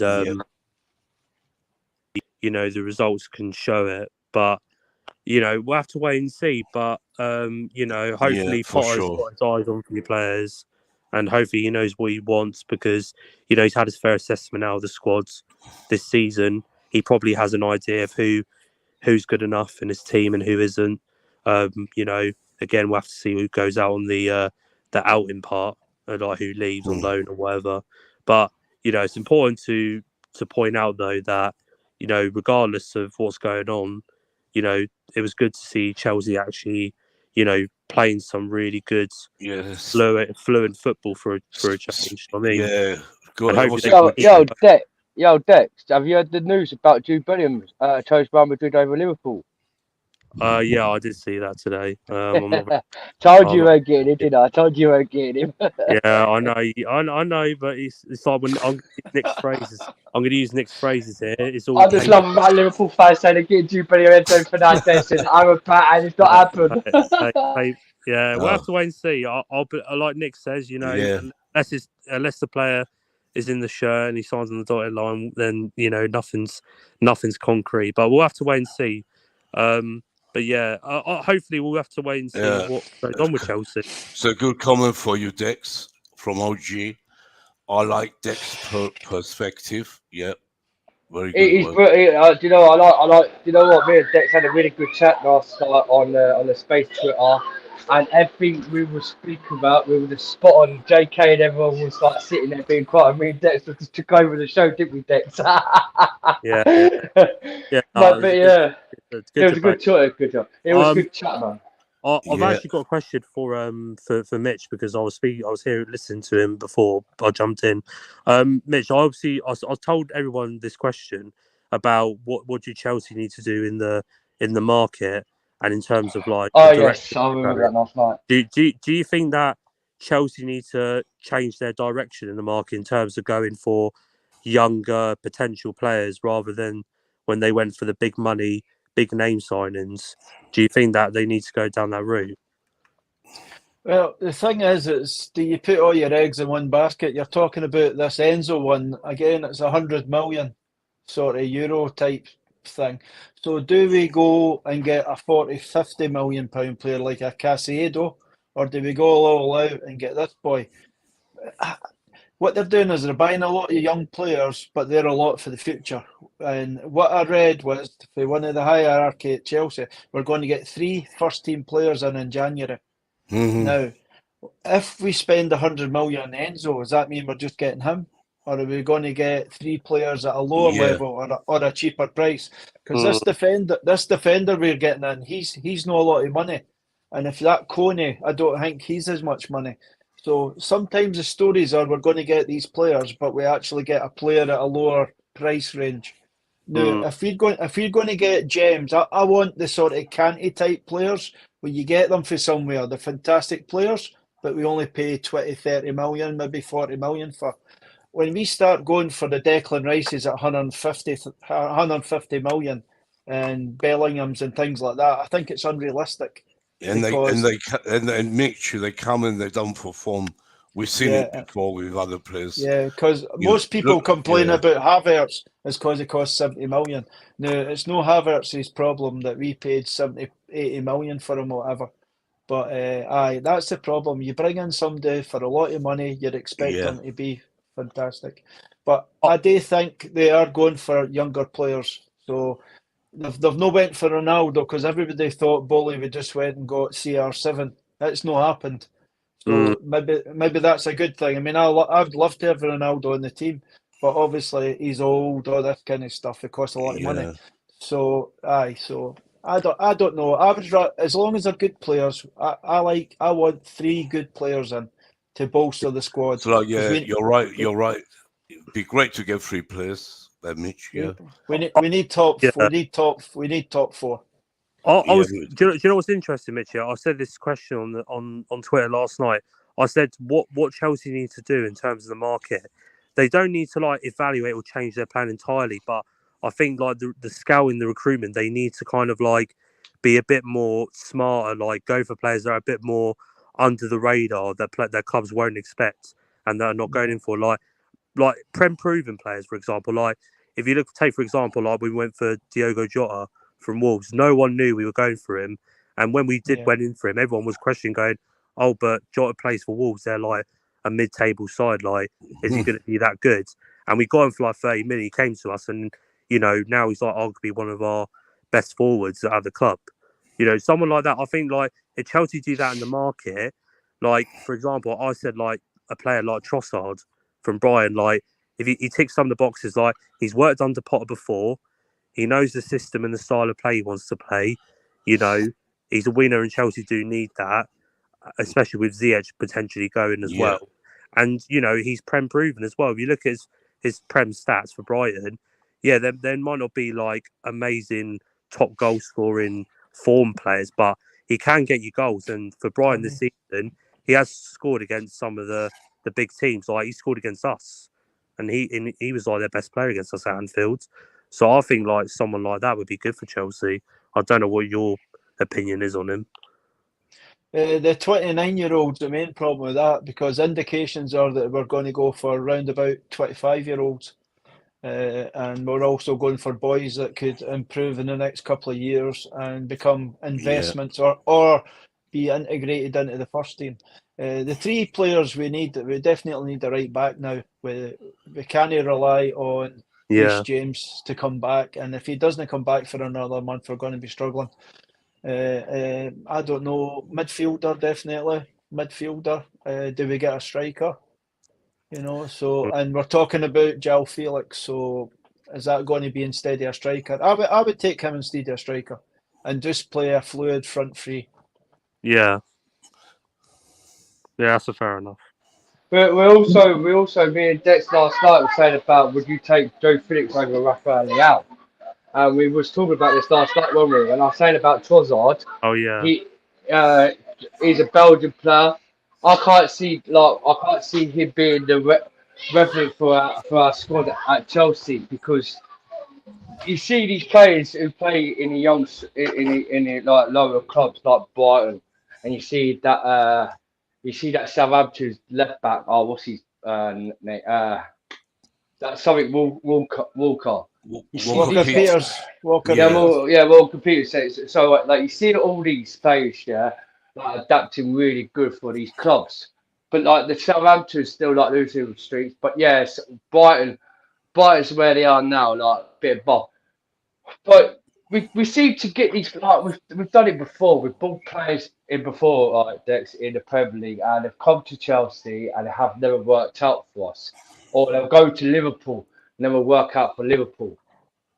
Trossard is a man who's scoring goals for Brighton and doing good there because he's shown his ability. Like he wants to show that Brighton that he could be the main man for their club to do the goals. Yes, he's quality. Don't get wrong, but we always knows that Belgian players are quite lazy in their system. They are lazy. They are lazy. If you watch Trossard actually play for Brighton, he don't really step back. He stays where he is, where he can get that ball to get the goals. Right? We had the same thing with Benteke at Liverpool, where he at Aston Villa he was scoring goals. Comes to Liverpool, he didn't do well for you because he stepped back. He didn't try enough. It was like with like Lukaku, and we can name up apart from Kevin De Bruyne. Like you see, if you actually watch Man City with De Bruyne, this player, he's a good midfielder. But look at him properly. What he does when he was at Belgium when he played that, he doesn't step back for Man City. He will stay there to wait to get the ball instead of asking for the ball. So yes, we could say about these players like revelation, like costing low price players, but with like every single clubs have always bought players big and came in and not actually adapt well in the Premier League. You know what I'm saying? And this thing with Trossard, can he come into our club and do well for us? Maybe. We don't know. Because we don't know because he's not at the club. But for a minute, I see how he plays at Brighton and he's lazy. He wants the ball. He'll push into the box. That's about it. He doesn't do anything else apart where he knows where to be to score them goals. If you proper watch him in them games, you'll see what I'm on about, and you'll say, "Yeah, Dan, you're right." And that's what I'm going to say. Dan, yeah, did you see Havertz's defensive phase? He was winning everything in there defensively. Yeah, he was working. Yeah, of course he was. He was working hard. Yeah, of course he was. Because this with Germans, they do that, Mitchie. When German players, they've got a stability where they could track back and help their defence. They know their system. They have to do it regularly, often to help back out their defence. So with Kai Havertz at Chelsea, he does it. He probably does it in a few games, and then you'll see him try and stay up top to get the hold of the ball for other players. But we haven't seen that from our midfielders. But this is what I mean. Like German players that do it. Götze is amazing centre mid for Germany, right? You got the likes of Müller. When Müller used to play for Bayern Munich, look what he did at Bayern Munich. He used to win he's attacking football player, and he used to help the defence very well at Bayern Munich. He used to run back, trap back, help the defence, win the balls, get it out of the box. And then he'll go up to the other end, and next minute you see him score a goal. This is what these German players do. They ain't they're kind of players ain't lazy. Like Belgium, you watch them in the World Cup. They were so lazy. That's why they got knocked out the World Cup because they haven't got those setbacks. Danny's Belgium, they're over aged now. The whole team's over aged. That's why they don't do nothing. What you expect. They had their chance and they missed it. Even the manager is done for me. He won't be the Belgian manager any longer, I don't think. He chucked it. He chucked it. He's already resigned. Has he, Mitchell? Yeah. Yeah, Martinez. Yes. Yeah, Martinez. Yeah. I mean, they're over age. You can't keep playing them players. Look at Paul Eden Hazard. Great player. Still trying his best, but he's He hasn't got the legs anymore, like the No. rest of them. You've got to look after yourself, Nick. You've Yeah. got to keep. You've Yeah, got but to and keep they, putting. you know, they're getting old. The whole team got old at the same time. You know, Yeah. that's what's wrong with Belgium. Yeah, let's just go through just a few comments before I go to certify Bobby and everyone and deals. Not many, just OG. A few comments. What's he saying? Yeah. It's one for Ronaldo would have liked to have him a season ago. I don't know, a season ago. I would have had him 3 years ago. Yeah, not a season ago. We wouldn't have got him though. We wouldn't have got him. Yeah, no chance. Yeah, that's a funny one. That is. Yeah. Top 4 is a dream, but still think there's a chance. Yes, so do I, OG. I completely agree with you. We're going to go for it. Like Mason Mount said after the game, you know, we don't like being 8th. I like what he said. Like, his comments were great. I don't want to be 8th. We don't like it. We know we didn't perform before, but we're going to make up for it. Let's hope he's right, you know. Yeah. What else? What's he saying here? I mean, secret spies are the best. Secrets, yeah, it's best. Yeah, that's a good point, really. Because every player we know, like, you know, we know the players that come, which players come in, doesn't turn out good lately for us. So maybe someone we don't know could be the answer. Yeah, that's a very good comment. Yeah, go ahead, Michi. You want to say something? I think. Aye, it's like, see, when you see Enzo Fernandez, that's it out in the open. And if he's that fantastic a player, you're going to have a lot bigger teams than Chelsea coming in and taking him away. A Real Madrid, a Bayern Munich, a Barcelona, stuff like that, you know. So we need these, like OJ was saying, we need the sneaky ones where we just go in there, we put the money down, and the first time you hear about it, there's a guy holding a strip up saying, you know, I'm playing for Chelsea. Exactly. That's what I would like. Yeah, I agree with you. Yes, let me start with certified now. We got, I want to do the players' ratings for yesterday, for our players, that is. Then we talk about we go ahead and talk about the other results in the Premiership. Let's give our ratings first. Certify. I'll start with Kepa. Yeah, before I rate Kepa, I just want to catch up on what people have said because I've been listening. Yeah, go on then. Yeah, no problem. It's going to be quick. The thing with Belgian players, Dan, I agree. At this current moment of time, I do realize that they have been a bit more lazy than they have been, and I do think due to it because most of them are not doing well in their diet. We currently see Hazard has not done as we have Lukaku has diet issues. Some of the centre backs as well. I've seen Jan Vertonghen's put on a lot of weight. Alderweireld has, you know what I'm saying. I do think Belgium do have good young talents. Not to say Trossard, he's not a young player, but I do think he's not really lazy. I've seen him at Brighton, and I do think he has. People do say he has that Eden Hazard type of profile, which I've seen some. Do you know what I'm saying? His ability to dribble past players, his fearlessness on the ball is great. The only difference is that he's very versatile. Do you know what I'm saying? As he does play a striker for Brighton, he can play as a wing back, left wing, right wing. Do you know what I'm saying? So that's about 4 or 5 positions you've got covered. Do you get what I'm saying? In my opinion, I think Dan did tell me on the Twitter space that he's 80 million. If that's the case, then Chelsea should just forget it. As I did hear he will be on a free next season. If that's the case, then we should go in for him.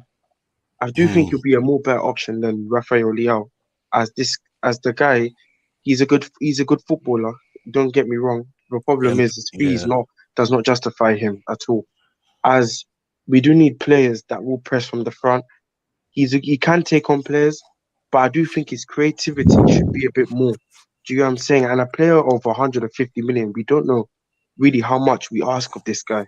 I mean, this guy needs to have absolutely be perfect. I mean, perfect. Do you know what I'm saying? For Chelsea, finishing has to be good. I mean, when he dribbles, no one should be able to touch him at all. Do you get what I'm saying? And I mean, as a winger, you should be able to track back. He doesn't do that. Do you get what I'm saying? Here's my problem with a signing like Rafael Leao. Do you get what I'm saying? Yeah, Like, and I haven't watched much of him, but I agree I've with watched you. him, AC Yeah, Milan and I don't rate Portugal. him that much. Everyone was going crazy about him. I He's don't a know good why. footballer, but the He's good, money, but he's the nothing money special, is is the he? money. Yeah, that's what I'm saying. The money Yeah, doesn't make him. He's nothing special to be worth that much. no, Do you yeah, I get what I'm agree. saying? In my opinion, Yeah, but and JK, I told you about now starting this Twitter. Yeah, yes, I told you don't trap back. But if you see when he has the ball, he's yeah, strong. but Dan, it's not an He excuse. He's holds not it. worth Yeah, no. 150 million. Well, no, yes, he's not. It's not worth. I told you he's not worth 150 million. But this guy is strong, right? He could Yeah, dribble, and he could finish.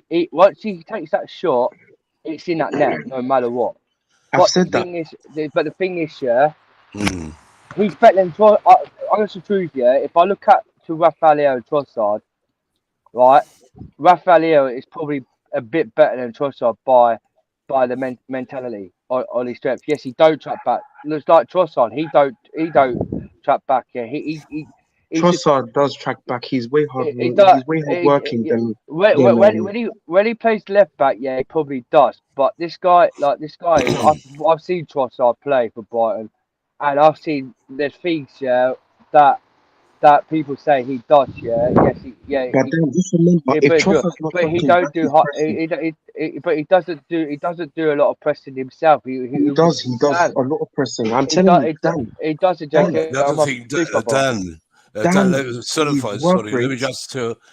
Yeah, and the other thing about Trossard is proven Premiership, which That we as don't well. know. You know, that's a big thing because we don't know what Leo would do when it comes to the hottest league in the world. Let me tell you Trossard, at this. least we know he can play in this league. Yeah, go on. But Nick, it's a mute point because if whatever Potter knows him, so if he suits Potter will bring him. Yeah, so there's no point in arguing about what he does or what he doesn't do because Potter knows him inside out. So if he's a player for the team, Potter will bring him in, and if he's not the player for the team, Potter will not bring him in. Yeah, so that's true. No point in arguing right. about it. No point. Yeah, it's no point really. You're right.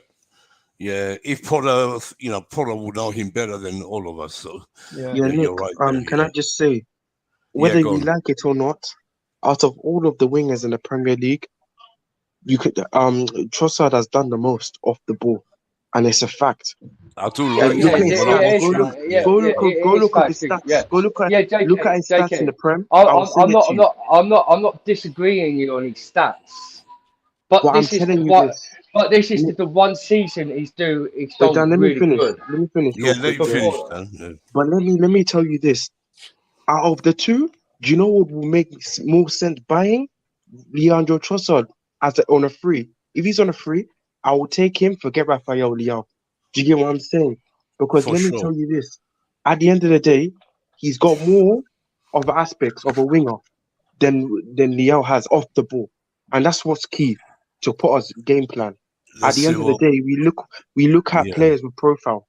Do you get what I'm saying? Like Mitchie said, go on. Sorry to certify, but and like as I Mitchie was said, saying, it depends on Potter and our sporting director Vivell. Graham Potter's system. I'm sure they're looking at him as well. Graham Potter's system requires strikers. How old is he now? How old is he now? I think he's 29. 29. 29. Yeah, that's not gonna happen. It's not that old. It's not that old. Nah. Top Bowley don't really want. Yeah, if he's for free, then it's good. It might be free. But the Chelsea system now with Todd Bowley, I've said it to months on.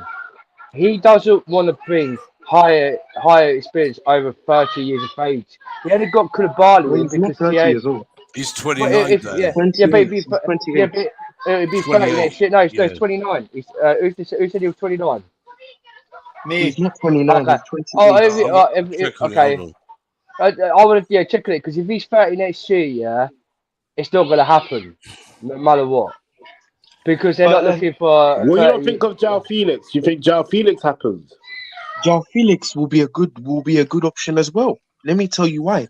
Because his work off the ball is great as well. Knowing he's been playing in a defensive system, he tracks back. Do you get what I'm saying? Great profile, great creator. Certified. Let me say you're absolutely right. Age 28. 28. Premier League. It shows his stats, everything. Yeah. 14 matches, 7 goals, 2 assists. Look at his stats off the ball. Yeah. His Recent pressing, match. it's the best in the league in wingers. What? Two. Yeah, I'll have it here. All his stats. Yeah. Two No, assists. look at his work rate off the ball. Yeah. He shows everything. Yeah, he's a good player. He's only 28. I mean, these days, players carry on, you see. Look at Thiago Silva, 38, 39 soon. Yeah, a lot of players carry on, you know. That's not old. Some players are done at 29. What age is Lukaku? Lukaku's 31 now. Yeah, he's done. He's done because he doesn't keep in shape. No, the thing about Trossard will come. Yeah, I don't know, Mitch, but Trossard will come in a free. Trossard will come. Mitchie, remember Willian? Willian did it for us 28, 29. I know. A lot of players did it for us at that But age. he's Brazilian, and he didn't put weight on like these Belgian players. Okay, they put weight on. No, not all Belgian players put on weight on. Dan, we don't. But he's a Brazilian. He's a Brazilian. We don't feed Belgian players fish and chips every day, man. You know, they do eat something else. But if he's on a free, and he's not wanting too much money, he'll be coming to Chelsea. Yeah, that's a good thing. That's got nothing to do with buying other players, because he would be a good squad player. He would be a good squad player. Yeah, but we're not going to pay 80 million. We're not going to pay 80. No, we're not going to pay 80 million for him at 28, 29, and then there's no resale value, because the club's not going that way. The club's going to get younger players we can sell on. But if he's free, it's a good deal. Different story, yeah. Yeah, totally different deal. Do you know the only story I've heard is that he's a free next season? I have not really seen any of 80 million pounds, but I have to check that. But maybe I'm wrong. Okay, this Dan's January. got a lot of stories. No. I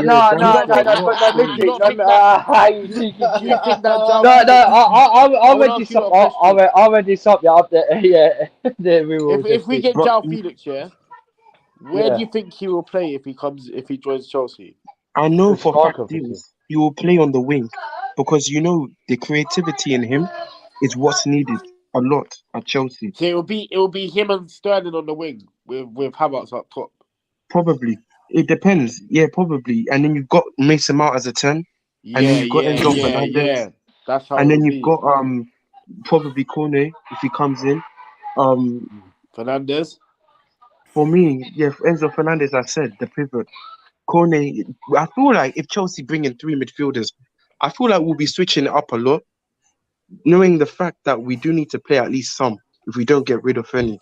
You get what I'm saying? We ain't heard from Bobby's situation about this, and we ain't heard Dex. Yeah, I was going to mention that. Because if Dex and Bobby and Dex need to have a mention about this. Bobby, what's your take on Trossard and you, Dex, as well? Bobby, you there? Yeah, I'm here. What's your take on what we've been talking about? Like, who do you prefer, Trossard to come or Leao? If we go for them.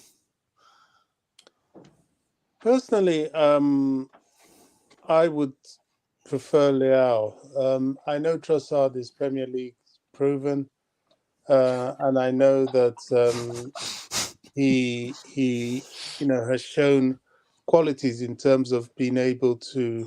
I think he does track back. I don't know who was saying that he doesn't. I've seen him do that, and indeed he can play. Is it right back or left back? That's where he played for right back. Actually, that's where he played for Potter. So he has a lot of positives, but Leao, to me, because of his physicality, his technical ability, he's very young and he plays in a team that doesn't require defensive capabilities. But if he comes to Chelsea, he would have to put that into his game. Whether that takes out of his offensive play is left to be seen. But because of his profile, I would prefer him to Trossard. However, having said that, because Chelsea is on a total rebuild, I see no reason why, if we really want to, why we can't go for both. If people are saying that Ziyech is moving on, well, that creates even more space and more Yeah. capability to do that. I think Pulisic will leave as well. Yeah, we're gonna Not see in the not summer. not In the until the summer, there'll summer. be a This few players. January, Yeah, No, not January I, deals. I'm not You won't. focused on who's leaving, Yeah. and I don't think No. anybody should be. I think who comes determines who leaves, and I Exactly. think that's what the the new Chelsea ownership are doing. They want to bring people in, and then know who they can afford to let go, and know who they need to keep for depth. Certainly, if we get João Felix this January and he proves himself, well, people like Pulisic will be under threat. Yeah. And that's just the way to do it for me. We need to focus on those coming in, and then those leaving will become Exactly. obvious. Because we can't just get rid of players and we're bringing in any players or it doesn't happen that way. We have to get the players we want. Potter has to choose. Rival will choose with Bowley, all three of them. Decide who we're going to get. Let's hope we get 2 or 3 in January, because we need some players. And then in the summer, no one's going now in January. No one. No, not even Ziyech. But I won't be surprised if Ziyech does go in January. If he's really, dead on, he wants to leave, that's it. You could go even in January. But everyone else, they'll be here for next till the summer. Then we're going to have changes, I'm sure. That's what yeah, Dils. You've just gave me a thought there. Sorry, Mitch. Yeah, go on. See the way we set up yesterday. Does Ziyech fit that? What do you think?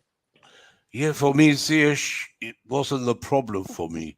He's a great player. I love Ziyech. The problem was Tuchel froze him out completely.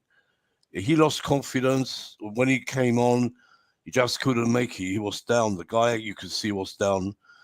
He lost. He was depressed. I could see that Chelsea watching him. And, and the crowd was, were on him all the time. It's not easy. But, when you get like the new Morocco manager, he put his arms around him. He came back to Morocco and played his skin out.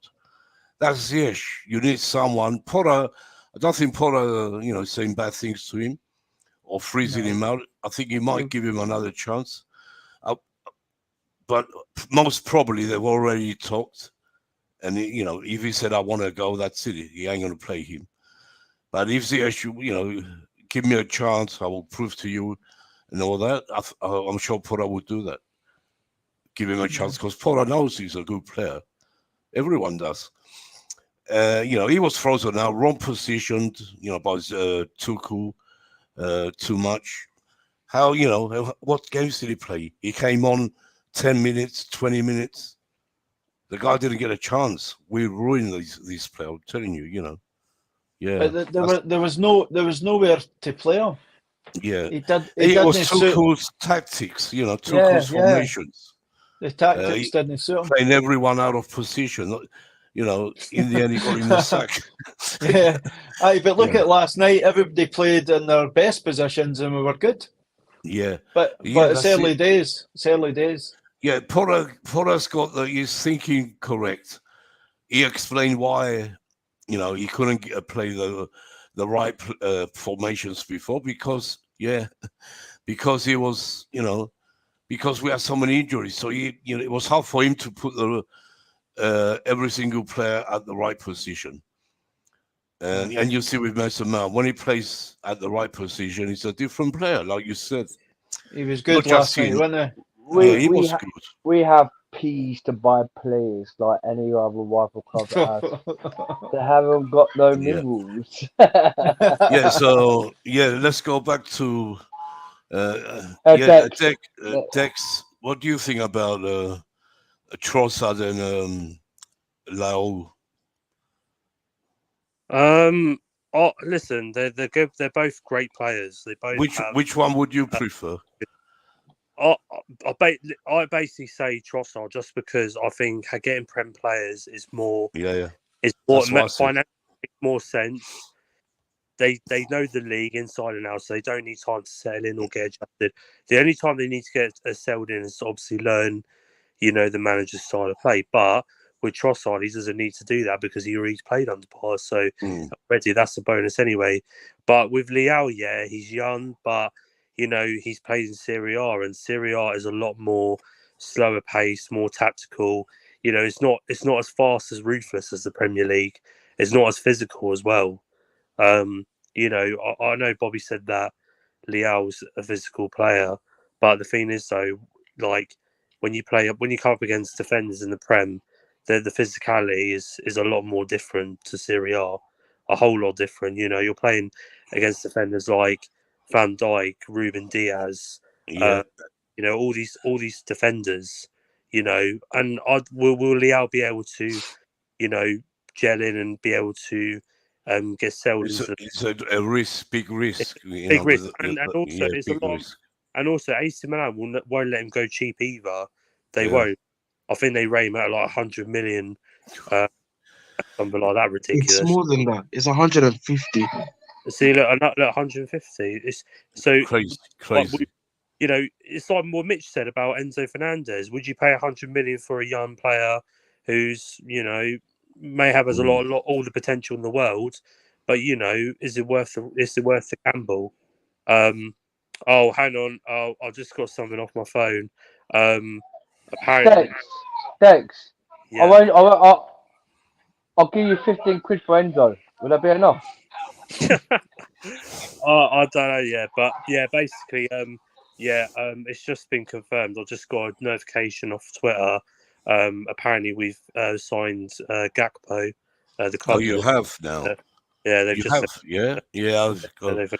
He's a good player. I told you before. It was done in district yesterday, wasn't it? It was done in district yesterday. Yeah, I know, but it's like what Nick says though. As long as they're not in the shirt, it's not done. Yeah, that's right. You have to, wait to There's nothing done yet. Like Fofana, it's more or less done. It's an agreement, but it's a good agreement because the club said it.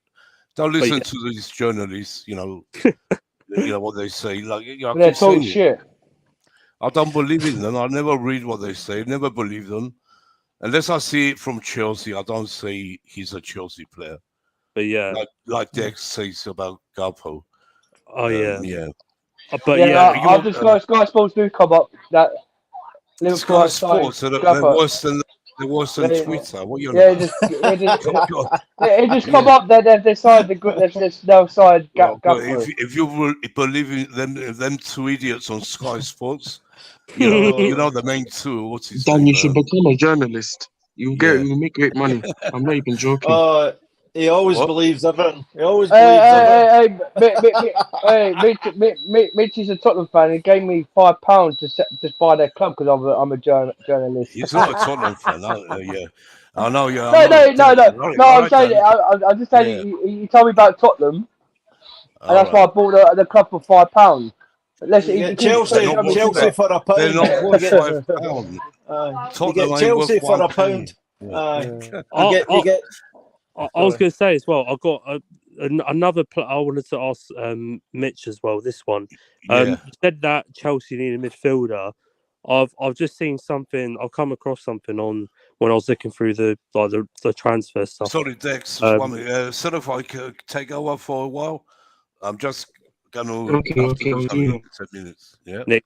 Okay. Carry on, Dex. Yeah. So anyway, So basically, another name's popped up. Another Brighton player. McAllister, would you take McAllister because he was very good in the World Cup for Argentina? And again, I know he's not a young player, but again, it's another player that Potter knows. He's a very good midfielder. Again, he's Prem proven. Would you take McAllister? And he had a good World Cup as well. So He's 23 years of age. A lot of people are raving over him, you know. And to be honest, it would help us, but it's whether he's good enough to elevate us into top four. Dex, do you think he is top four? I hear your question. I think personally for me, I think with how he is as a midfielder, he's very box to box. And he does tend to get a lot on the ball. I think especially with like players like Kante going, who I know arguably isn't in the same position, but they're the sort of same style midfielder. Kante used to be very box to box. You know, that's what he was very good at. I think. Quick question for you, Des. Would you take him at Liverpool? McAllister, yeah, for a squad player, yeah, I'll take McAllister at Liverpool. You know, there you are then. For a squad player, we were having for a squad player. I think McAllister. I think as a squad player, and I think he'll add a bit more. I think he'll give you something different in the midfield. Like he's sort of similar to Kante, but he's a bit more less defensive. But One question: box to box, which is Kante McAllister? Isn't McAllister 10? Yeah, he's a 10, but he can play in an 8 as well. Oh, so this guy's an all-arounder. Yeah, he can play. I think he played some games as an 8 for Argentina because I think they played sometimes they played like a 3 or a 4, and he sometimes sat in the middle. And then I think towards the final he played more in the number 10. But he's a fluent player though. He can play in the multiple positions. I think Chelsea don't have a lot of that. I don't think they have a lot of players that are flexible in positions. Exactly. Dex, I think I get why you mentioned McAllister, because also one thing I've seen about McAllister's game is that he's able to progress the ball quickly forward. If you saw him, did you see the amount of counterattacks he started for Argentina? Yeah, do you get what I'm saying? I mean, when we look at players like Jorginho, he would pass right forward. I mean, he's got a good eye of a pass. Do you get what I'm saying? Which is why I understand. You know, Servo, it's funny you say that. Do you remember the goal he helped create in the World Cup final against France, where Messi played 1-2 of him out wide, and he played that love ball through into I can't know who he remember that. Through, but that was a great pass. Do you get what I'm saying? We need more. We can't. Oh, sorry, Jacob. We can't. Dex, what I'm trying to say to you, this World Cup is ability where it's not a lot of games. We've got to see him day in and day out every single game. But he does that for Brighton as well. Yeah, no, but how many games? Yeah, how many games was the World Cup? You had the 3 rounds in the World Cup, right? They lost the first game, right? Then they played that, and then they played the round 16 quarterfinals, semi-finals, and a final. So, but he had better players in the midfield around him. Like he had Enzo Fernandez with him. He had who of the other midfielder for Argentina. He was good for them and all. And he Paredes. Who was good side, and PSG nipped him off us. So any day we could say about this McAllister, yeah. It's like we could say about Liverpool or Man United. Would you take him? But if they're gonna say he could be on the bench, I would want a player who's really good to be on the bench. I would want to see him be good on the pitch. But Dan, it comes back to Mitch's point though. Mitch, I've looked how old he is. McAllister's only 24, so he's not even that old. He's just coming in. Yeah, I told you. I did say he's 23, 24 years old. So age-wise as well, it makes sense. How much are Brighton willing to sell him for? A lot of money, man. I can tell. It won't be a lot though. I don't think it'll be a lot. I think it'll probably be about 70 mil. 70 mil. 50 million, I think. But yeah, the thing is, though, again, it comes back to this. Would you pay 100 million for Enzo Fernandez, or would you pay 50, 70 million for someone like McAllister or Caicedo? Okay, like Dex, but 105 million, they want the release clause. 105, not 150, they want 105 release clause. This is what I told last night, I said on the space, we could buy players, from different countries, because now these days the new gen these are ridiculous price. It's a new gen DNA on players like you, talent players are coming in to be like world star players, yeah, and that all clubs offering a lot of money. It's like the guy from there's a guy from who plays for so Italy league, yeah. He's only 25 player, and Real Madrid was going through, yeah, and they want 150 million for him, and they won't pay the clause for this centre back, yeah. Yeah, So but Dan, that's Real Madrid all these though. They players, can. yeah. That's Real Yeah, Madrid. I They know, can but spend the I know money. Real Madrid could do it. Yeah, so could Chelsea now. Like we've got the money to do it, but I hate spending on money, big players on money now. I want us as a Chelsea football club to spend wise, not spending players coming to Chelsea 10 minutes down the line. They're just there for the money and don't play really good for Chelsea. Mm. And then next minute, 10 minutes down the line, we get rid of them. So, Like so Dan, Lukaku. Dan, are you saying you wouldn't take McAllister at Chelsea then? McAllister, McAllister, he plays for Brighton. The guy, yeah, he might be good, but we don't see this guy day in day out. It's like why don't Liverpool take? Why has Liverpool not gone in for him? Why is not like Man United gone in for him? If he was that good as a player, we are. Why is these big clubs? We are interested in him. He is one of the targets that we're looking at, but we're looking at builders. So yeah, but because this is what I mean. People see people in the World Cup about these players in the World Cup. We should be doing that because a World Cup is just basically a farmer World Cup where they just play the World Cup and show their abilities to play in the game. How do you know if the talent to be a big club? Yeah, it's completely different. Yeah, I agree with you what you said about the World Cup and the Premiership. Club game is different. World Cup, it's not a farmer's game for sure. That was funny. It's not far off it. I mean, But you know the two midfielders international I football want. is different. Yeah. Go on, there were two midfielders I wanted, but they've been taken this summer. You know the Fulham DM and the Wolves that they've just bought. Those two players. Even in club football, they were so club. I'm talking club football. They didn't really get as much. They didn't really get chance. But club football, these lots were absolutely like exceptional. And those are players we really need at Chelsea. I think one was Nunes, something Nunes, and the one who the thing is, doesn't matter what from the World Cup, from the Premiership, who we buy. It's like with any player you buy, it's a 50-50 gamble. For me, I they always can said make Chelsea. it. The best player in the world might come with Chelsea and not make it. For me, or the worst player will come and make it. It's like that. It's football. Do you know the term as in buy smart is buy on the profile that suits the team.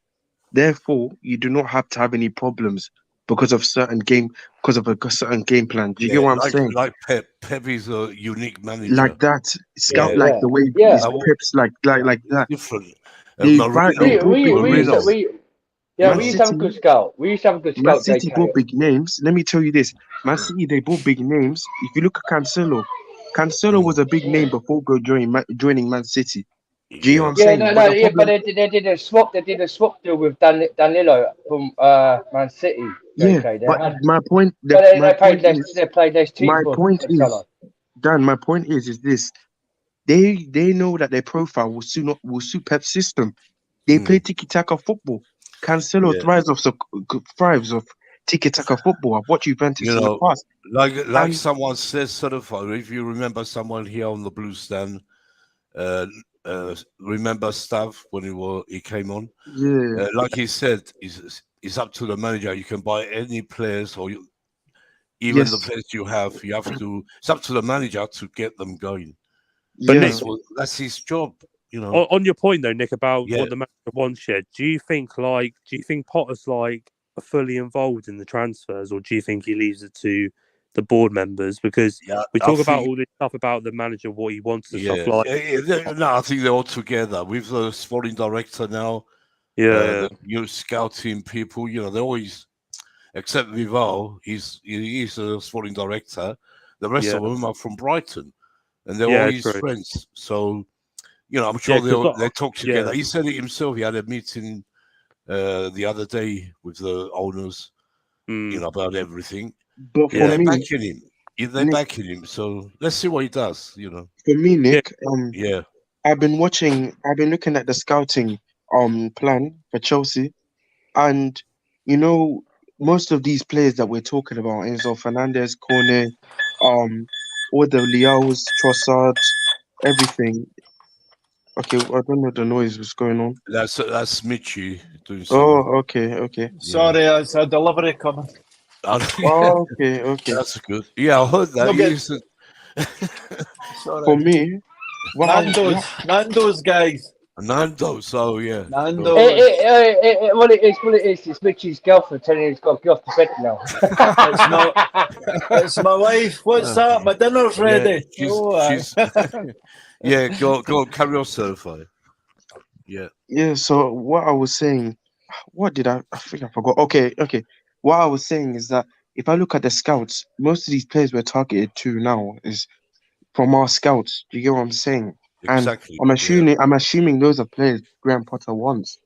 Do you get what I'm saying? As in, they've for spoken sure. to the board. Yeah, they've spoken to them and said, this is the type of way I want to play at Chelsea. So get profile of this player, get midfielders that can do this. I think the scouts do think Enzo Fernandez, if you and who else are we linked to? Kone, Yeah, for Edson Alvarez is one. Casado, even Casado from Casado, Brighton. yeah, Casado, all those midfielders. Yeah, all those midfielders. I think, Liverpool and Arsenal are really interested in Casado yeah, right now. and all those, But I think we're all still those. looking at him. Yeah, Yeah, go on.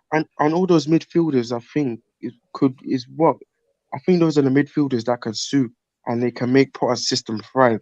Do you get what I'm saying? All the wingers, maybe Liao can, but I think Potter will have to sort that one out if we get him in. Um, you know what I'm saying? João Felix, Trossard, all of these players, Yeah, those are players that Okay. I can See, know. we got favourites to get these Brighton players because Potter's good friends with the like Casado. So Do you if we get what was I'm saying? interested, if we was interested in if he these Brighton wants him, players, yeah, like well, Mitch, you yeah, said, yeah. Like yeah, if we wanted Casado, yeah, we'll be first choice to take him over Liverpool, Man United, and all that. But there's only talks. There's only talks. yeah. Yeah, At the But we're we've moment, had talking. it's all talk. Yeah, But we're yeah, but talking. But like, we've had good agencies. Look at the time where we bought Joby McCall. No one respected him. Yeah, yeah, no one he was a rated left him. winger. No No one one ever rated rated him. him. Yeah, no one Yeah, ever rated him because he was and a left he winger. was our Yeah, best and winger it, best player. centre mid, Of best course, centre mid. Mourinho put unbelievable him to centre player. mid. Unbelievable player. Yeah. Yeah, yeah, and Enzo Fernandez, people like him can play DM and centre mid. So, and he's a pretty good holding midfielder. Do you get what yeah, I'm saying? And for me, I just want to sit back and see what happens. But the only thing I'm concerned is that we have not found someone for the right back position. Do you get what I'm saying? that's And what we're looking at. Like that's we we're said, look. that I hope, so yeah, Jovanovic we're looking at is there. yeah, we're looking at him. So But I let's see. think I'm sure one more thing. January. Yeah, Yeah, go on, carry on. one more point. I think people are gonna laugh at me, but I think the striker should be the last position Chelsea think Yeah, of yeah, because certainly, first, I agree with that. I said let it me tell you today. why. I'm gonna tell you Yeah, why. yeah, go on.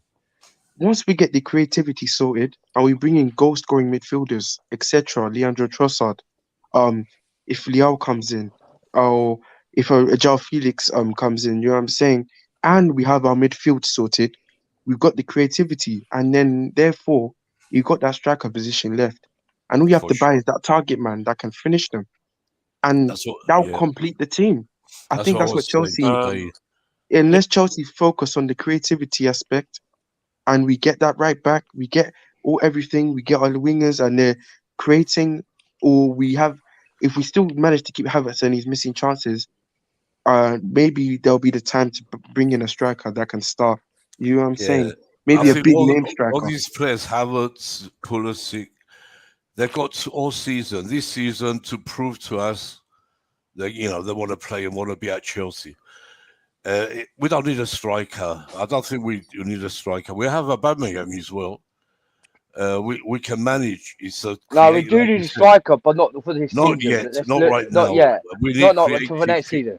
For We next need season. some people to get the balls in for Aubameyang, for Havertz, I, for I Pulisic.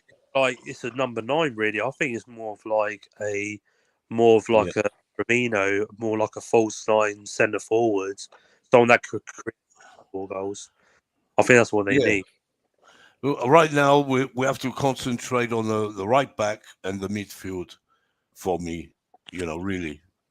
Yeah, Most but we are trying. We are getting the right back. We're getting that Celtic right Yeah, back I in. hope so. Yeah, We're definitely in talks with him. Yeah. Celtic only wants like 20 mil for him. Yeah. So, and he's a good right back, and he's young. yeah, Everyone He's only watching. Aye, we're 23. interested in that Everybody Croatia watch. goalkeeper. yeah. Go on, Deals. We're Everybody interested in watch. that Croatia Yeah. Deals as well. goalkeeper. Watch Juranovic at Celtic. His correct. time at Yeah, Celtic. He's a great right back. You know. we could get him in January as well. It'd be good. Yeah. Anyway, let's move on, chaps. Let's do the ratings. We haven't done that. Then we come back again. I'll start with Michi. He's the first one here. What's the first one in? Michi, let's have your ratings. We start with Kepa. We go one by one. We'll see what we all I think. don't know. If I say somebody's average, it doesn't mean they're rubbish. No, you say what you think.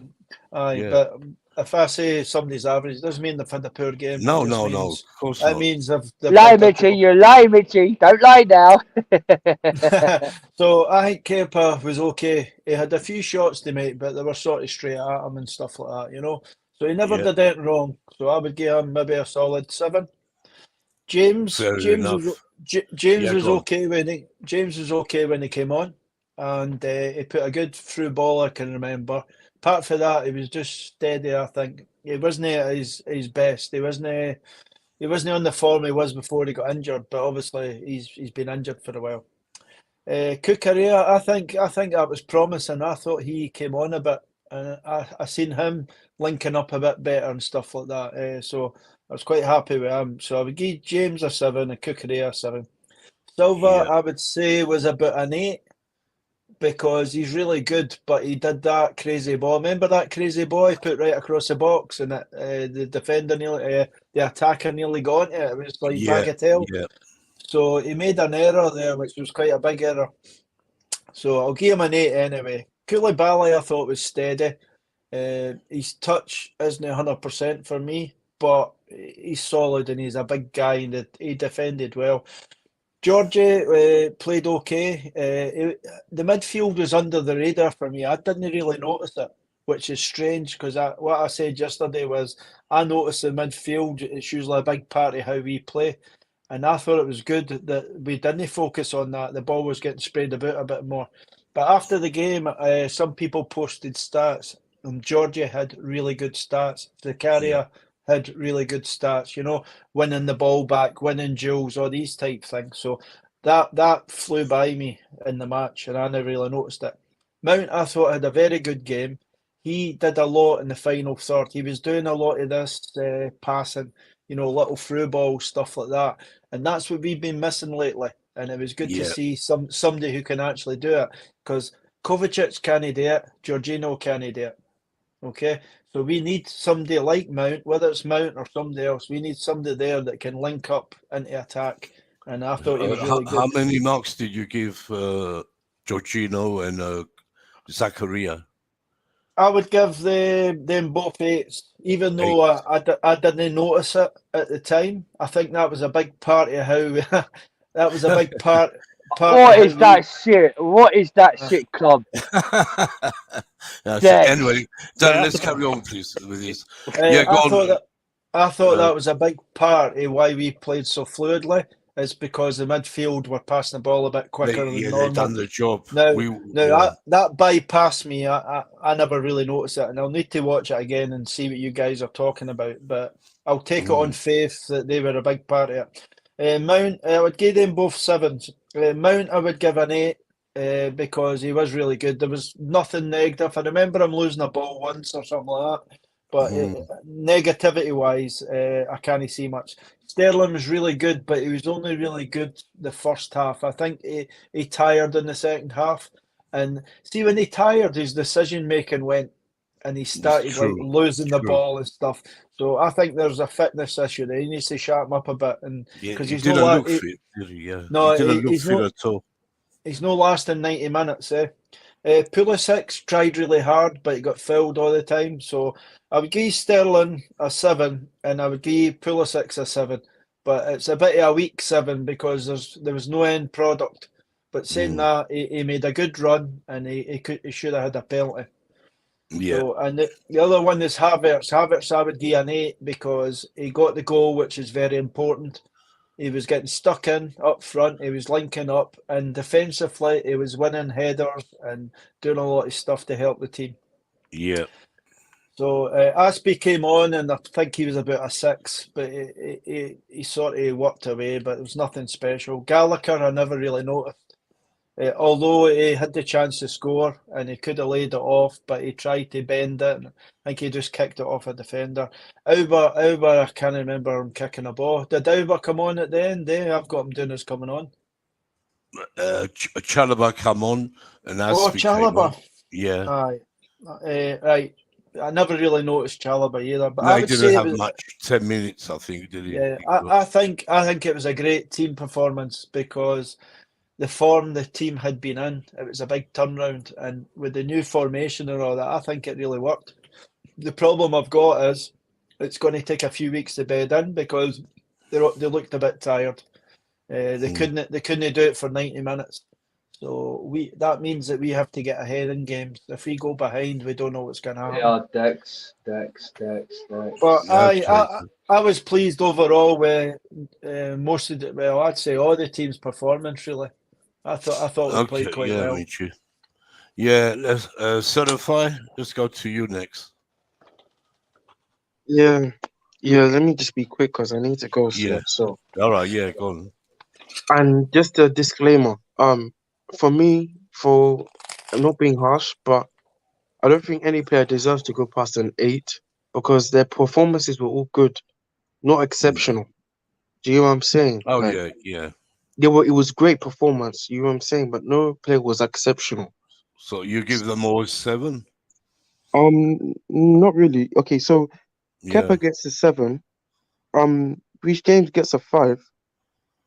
Okay, he played well, but I think it would have been nice if he had played more minutes. You feel me? yeah. Actually, no, that's a bit too harsh. Let me give him a 6. He was injured, don't forget. Yeah. Yeah, he was injured, so we have to give him a 6.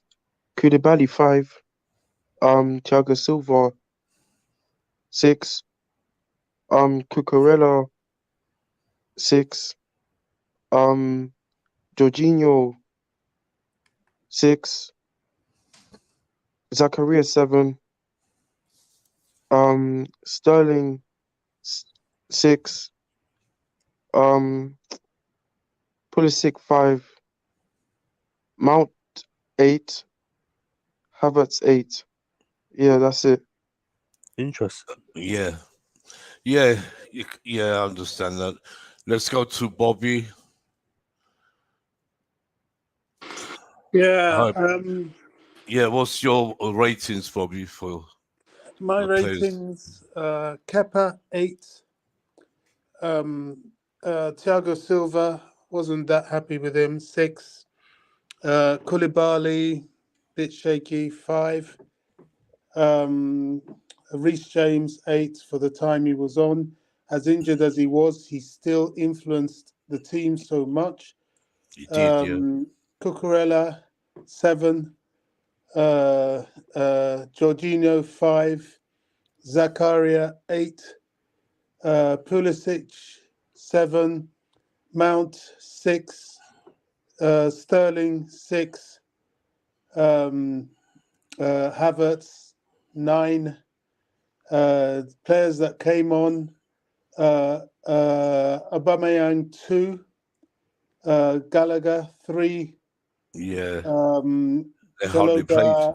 Yeah. Chalobah 6, because we didn't see too much of him. No, But we didn't. when a defender has a somewhat quiet game, he's probably doing everything right, especially with all the pressure that we came under when Zakaria came off. Despite the goal, the reason I gave Mount 6 was I want to start to see more from Mount. I know he's young, but he's been out of form for too long. There's a reason why he and Sterling have been benched for England, and they need to pull their socks up. Better performances. I think it's poor. It's evident to me that Mount performs when he's playing with good players. I don't think that's good enough. I think he should be a bit more of an influence for the profile of player he is. True. Yeah, and he was before. He was a big influence. Yeah. Yeah. Let's go to Dan. Dan, what's your rate? These. Whew. I would give Kepa a 7.5. All right, Yeah. because for a minute he looked shaky, and I don't really trust him for a minute, so we'll give him a 7.5. Reece James, I'm going to give him an 8.5.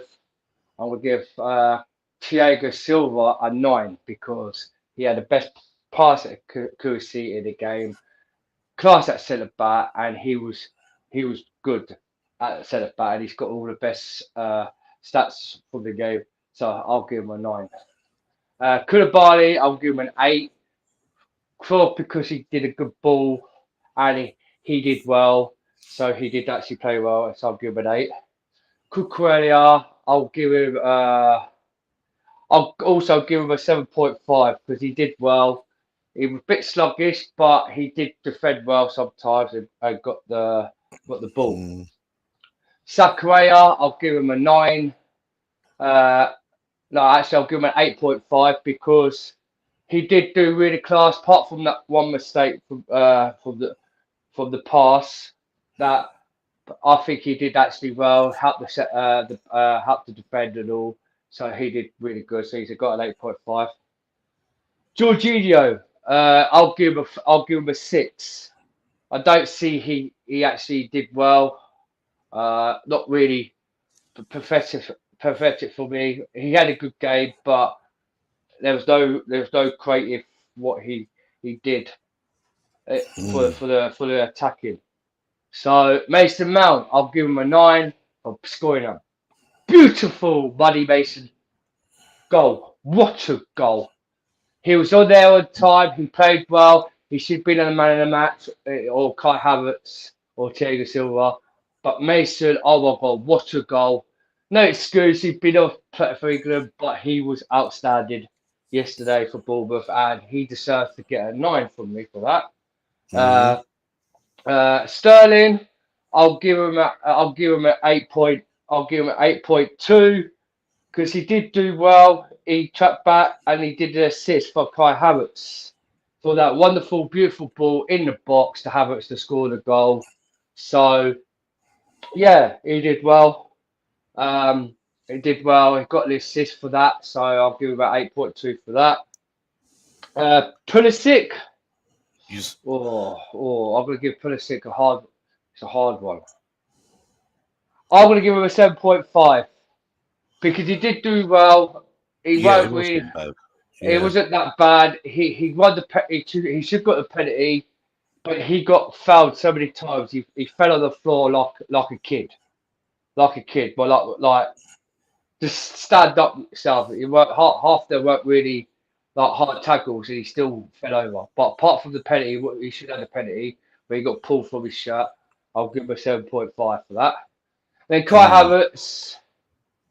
I'll give Kai Havertz. You said Kai Havertz. No, I didn't. I haven't said Kai Havertz yet. You said 9. I said Sterling. Oh, I said Sterling. right. I said Mason Mount. Kai Havertz. I'm going to give him a 9 for the goal he got in. The goal he got in and the assist for Money Mason. What a goals. Beautiful game. 2-0 result. It should have been 4. But the Chelsea. The people on the bench like Conor Gallagher, Tyler Barr, and Aubameyang. I'm just going to give them a 1.2 because we can't rate them because they didn't play much. No. Don't bother with the subs. Yeah. Oh yeah.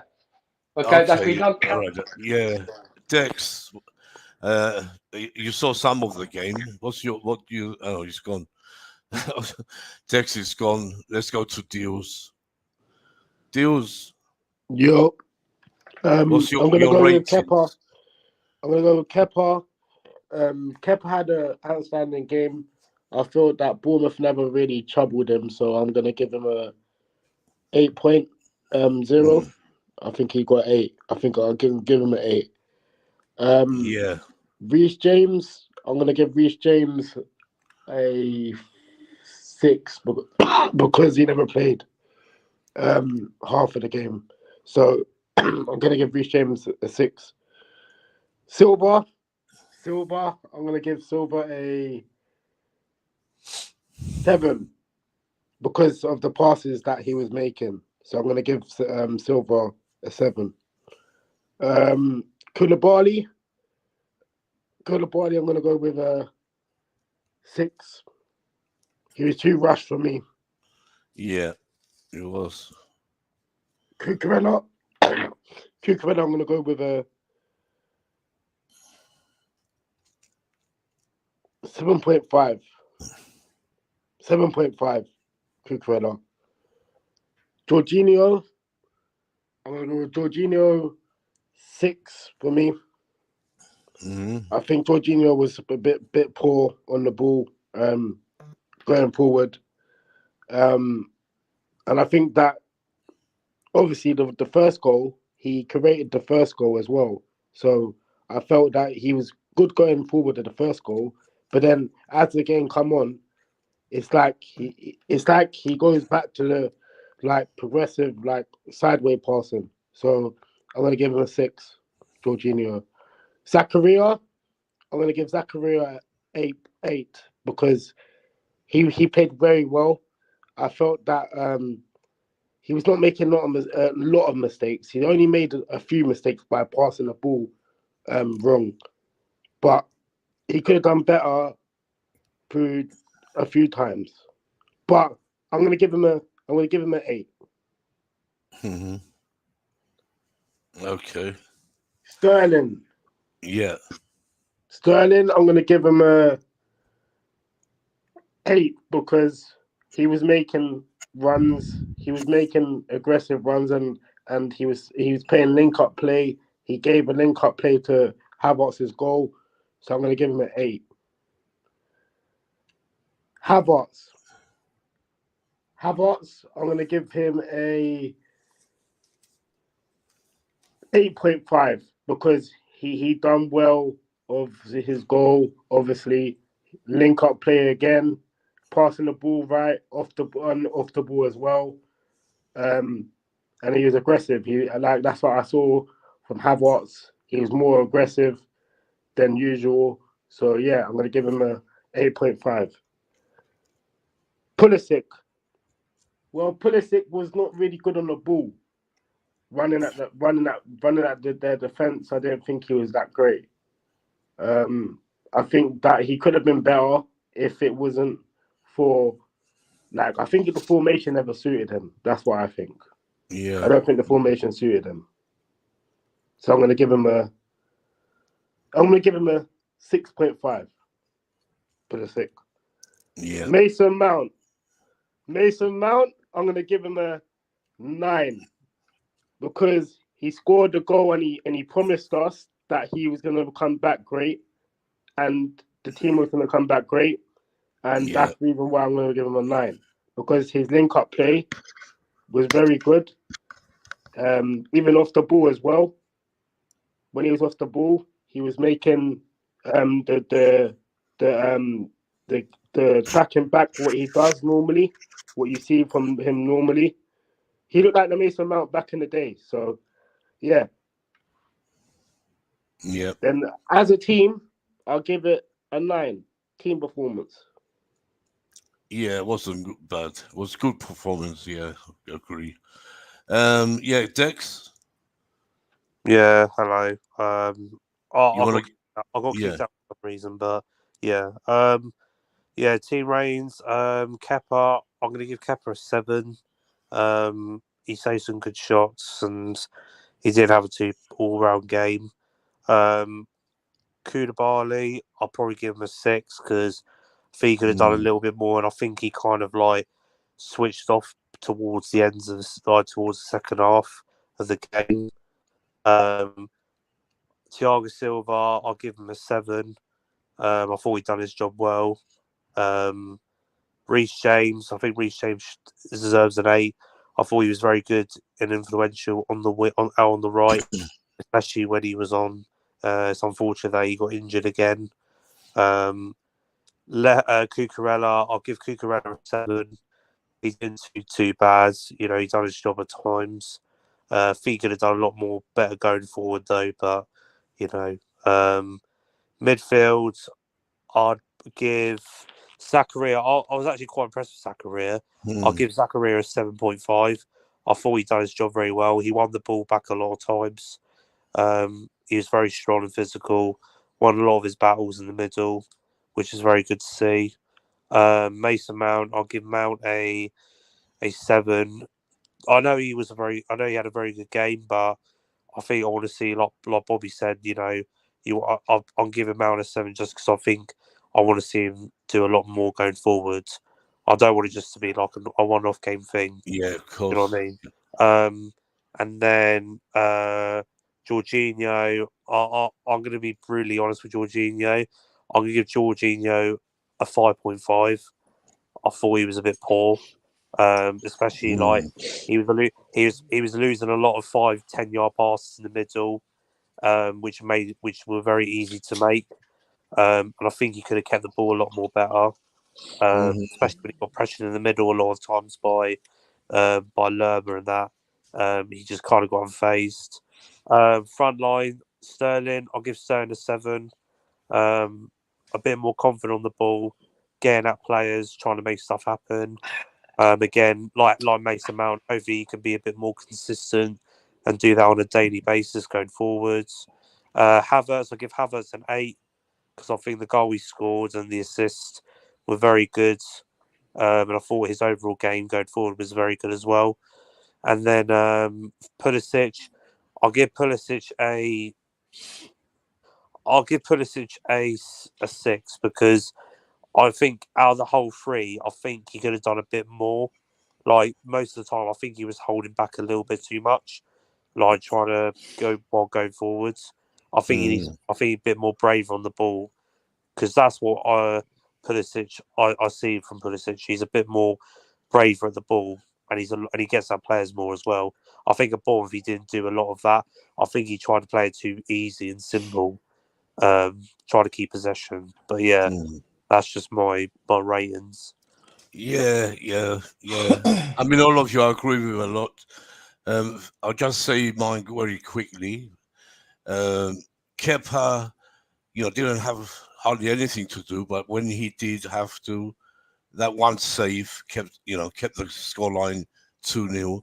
So he, for me, I'm going to mark him. I'm going to give him 8, not because of that save, but his all-round performance, not by just his passing, but the shouting he did. He was shouting, screaming through the first minute to the last, to not just the defense, but to everyone. That's what I like about Kepa. He's, it's good, really, he's changed a lot since he got subbed for Mendy. He's changed a lot. He's got his confidence back. His mentality is back. It's great to see. Yes. Koulibaly didn't have a great game. I think he needs to adjust. He's still too slow. Can't keep the pace with this Premiership at the moment. But he's dangerous. When we attack, he had a great header. Could have scored. Wasn't fire. But I like him when he's in that box for set pieces. Yeah, but yeah, Kepa, I said Koulibaly for me, average. I'll give him 6. 6. Thiago Silva always has a good game for me. He has to be an 8. And Cucurella, he didn't have a bad game. I have to give him a 7. 7. Who did I was? Yeah, Jorginho. He didn't have a bad game. He gets a 7. Zakaria a little bit better. He had a good game. 8. Did I miss anyone? No. Going to the forwards. Yeah, Mason Mount. A great game. Like Bobby said and Deal said, he has to show us that every game now. But still, for that game, I have to give him a 9 because for me, he was man of the match. Not just a goal, all-round performance was great. You know, I doubted it. I didn't doubt him. I was going crazy because he was off form for ages. Because he was. And now he kept his promise. What he said before the World Cup, he actually did and made the team play well as well. So, yeah, he has to get a 9. My man of the match. Pulisic, average, not average, above average, 7. And Havertz, great performance, great goal. He has to get 8.5, a bit more than the other ones. But for me, when we win, everyone has to be a 7 and above. I can't, except Koulibaly, I gave 6 because you know he's not ready. He's not adjusting yet. He's not adjusted.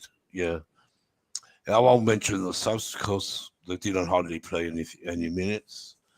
Rhys James. Rhys James, I can't really judge him on that first half, but what he did was unbelievable, as always. Coming back from an injury, but he still showed up. He gets an 8 for me. Yeah, but it's a shame he played because he's injured again, and we're going to lose him for 4 weeks, hopefully 3 weeks if we're lucky. We need to get a right back so he can recover in that's what we're hoping for. Deals in January. We're going to get that. What's his name? Djokovic, is it? From Celtic. Yeah. Hopefully. Yeah. Yeah. Let's it's December now, so we should really let's say who our top 4 are. Now it's December. We must have, all of you must have an idea. If you include Chelsea or not, it's up to you. I'll start with Bobby. Our top 4 for you, Bobby. Who's going to be the top 4? This is really difficult. Yeah, I know. That's why I'm doing it. Really difficult. I know mine. I know mine Why already. it's difficult? Wait, so let's start with Bobby, and then we go to everyone. Yeah. Why it's difficult is because I don't fancy us at all. I'm looking at City, Arsenal, Newcastle, possibly Tottenham or even United. That's how concerned I am about. Yeah, it's going to be very tough for us. Yeah, that's true. We know. So you're going City, Liverpool. You said no. Oh, sorry, City, Arsenal, Tottenham. Sorry, Newcastle. Yeah. And either Tottenham or United. Okay. Yes, it's going to be very hard. Mitch, what's your top 4? Man City to overtake Arsenal. Once Arsenal get a couple of injuries, they've already got Jesus. They've only got one. Yeah, they've got one at the moment. They're lucky, but they're going to get more. So I would put them down to second. I don't think they'll be at the top 4 like some people say. I think there'll be a drop off, but it'll not be that bad. Newcastle look pretty solid in third. So although they've not got the experience, they might just hold third. And then it's Spurs, Man United, Liverpool and Chelsea for that 4th place. Now it's going to be tough getting by Liverpool. I think we can overtake Spurs. And I think we can overtake Man United. But it's going to need us to win every game just about. Yeah. And we need these teams to start slipping up. The first one to slip up is Spurs. They dropped 2 points, so that's good. So I'm going to put us in 4th to get above the rest. I don't believe our squad depth is as bad as what people are saying. I think we just weren't playing as a team. We didn't have a way of playing. So I'm hoping this is Potter had a light bulb moment and we're going to start turning it around. And that was a good performance yesterday. I enjoyed it. Yeah, I enjoyed it. That was just a rifle fan that came in our show. All right then. Let's finish. So Mitch, you're going City. You said Arsenal, City, Arsenal, Newcastle, Chelsea. Newcastle, Chelsea. Yeah, good. Yeah, it could well happen. Let's go to Deals. Hello. Yeah, Deals. What's your top 4 finish? I'm going with City first. Yeah. Second, I'm going with Newcastle second. Mm-hmm. Then I'm gonna go with Arsenal third. Then Chelsea fourth. We'll finish fourth. We'll finish fourth. Yeah. I think we have to.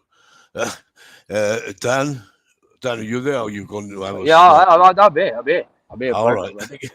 Me, granddad. Enough of the granddad, please. I'm joking. I know you're joking. Yeah, go on. What's your top finish? Top 4 finish? Top finish. Top 4, yeah. Man United first. Man City second. What? Arsenal, Newcastle third. Tottenham fourth. And then Chelsea and Arsenal in the relegation zone. You're definitely fucking joking.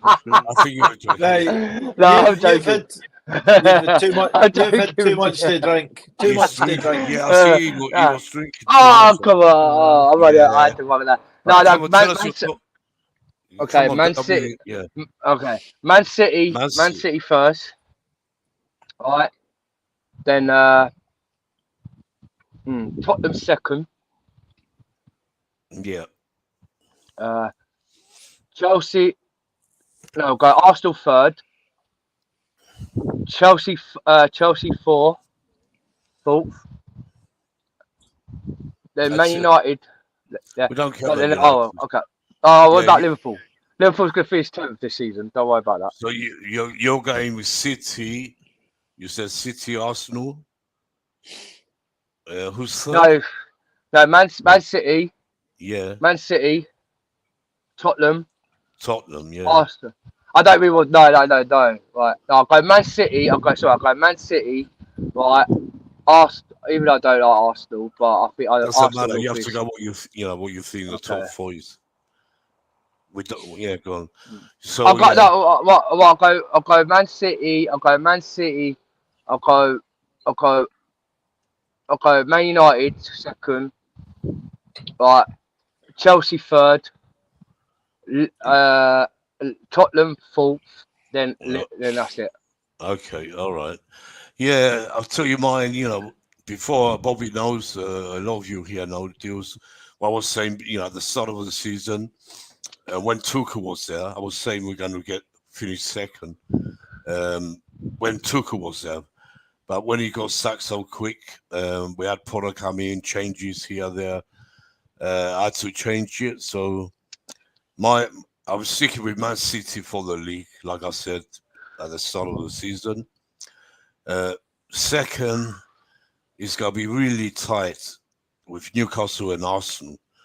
I see very tight. I think Newcastle get it, I think Newcastle get it. Newcastle got those spirits. Yeah, anyway, let's see. Anyway, I'm going to go City. I'm going City. I'm not going to put Chelsea second. I'm going to go City, Liverpool second. Yeah, City, Liverpool. And Arsenal went up third. Newcastle would drop off, and we get the 4th place. I was going to say Chelsea third, but I think 4th would be good enough.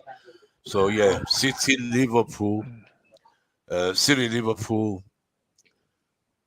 What did I say? City, Liverpool, Arsenal. Did I say Arsenal? Yeah, Chelsea. Chelsea. Yeah, that's what I'm saying. We're going to see who's right end of the season, but we have to start winning if we're going to do that. I think we can. I really have faith in Chelsea. Always have. Even when the things are bad, I have faith. Anyone else wants to say anything else? I only said Man United go second because Ten Hag Spog. Right, Yeah, he's getting better. Since he got with Ronaldo, he's doing really well. Oh yeah. I understand. I think Newcastle. They haven't lost a game since the last game they've lost. No, they They've, are on the run. You know, they're on the run. you know, Dan, it's going to be so tight this year. Mm. It could go to the last minute. This top four. I just don't think. I just don't think Newcastle's got the experience. Excellent. That's what I'm thinking. They could just drop off. That's why I'm putting Liverpool to finish second. And I think Liverpool's wheels have fallen. I think Arsenal. that You know, I was going to take Arsenal out. Like, I believe what Mitchie said. Arsenal can drop out completely. Yeah. A few more injuries and they'd be done. But at the moment, they've got tough games. They've got tough games still. They've got tough games. Everyone's got to play each other. We've got to play everyone again. Everyone's got tough games. Let's see. But if we go on a run, we can manage. We can do it. I'm sure. We just need to win a nice, start a run 2, 3, 4. The more you win, the more you get used to it, like we used to be. Yeah. Well, Bobby, any of your last thoughts before we go? Bobby? I think January is going to be crazy. A big one for us. Yeah. However, having said that, with the technical director and all these people we put into the back room and the board, or to support the board, definitely we're going to do business. And we've got to do sharp business, brave business, the right business, and go for it. I don't think this group that own Chelsea are scared of spending money.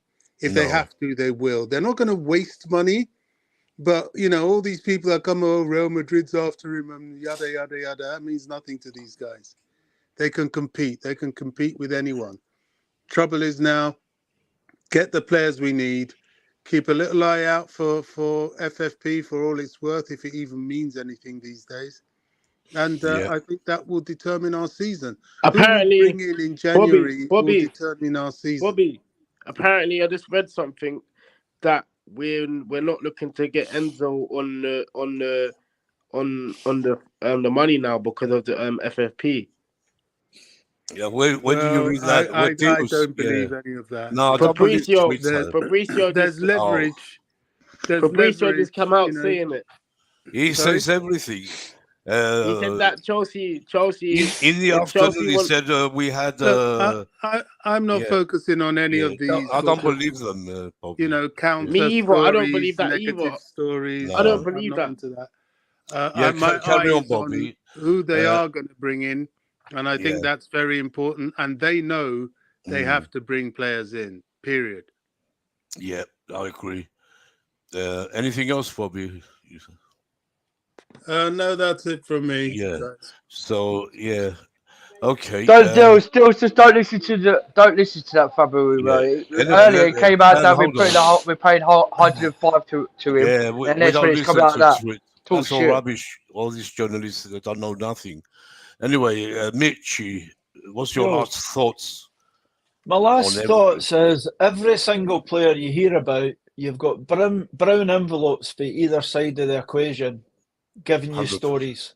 So absolutely, the truth will be something in the middle.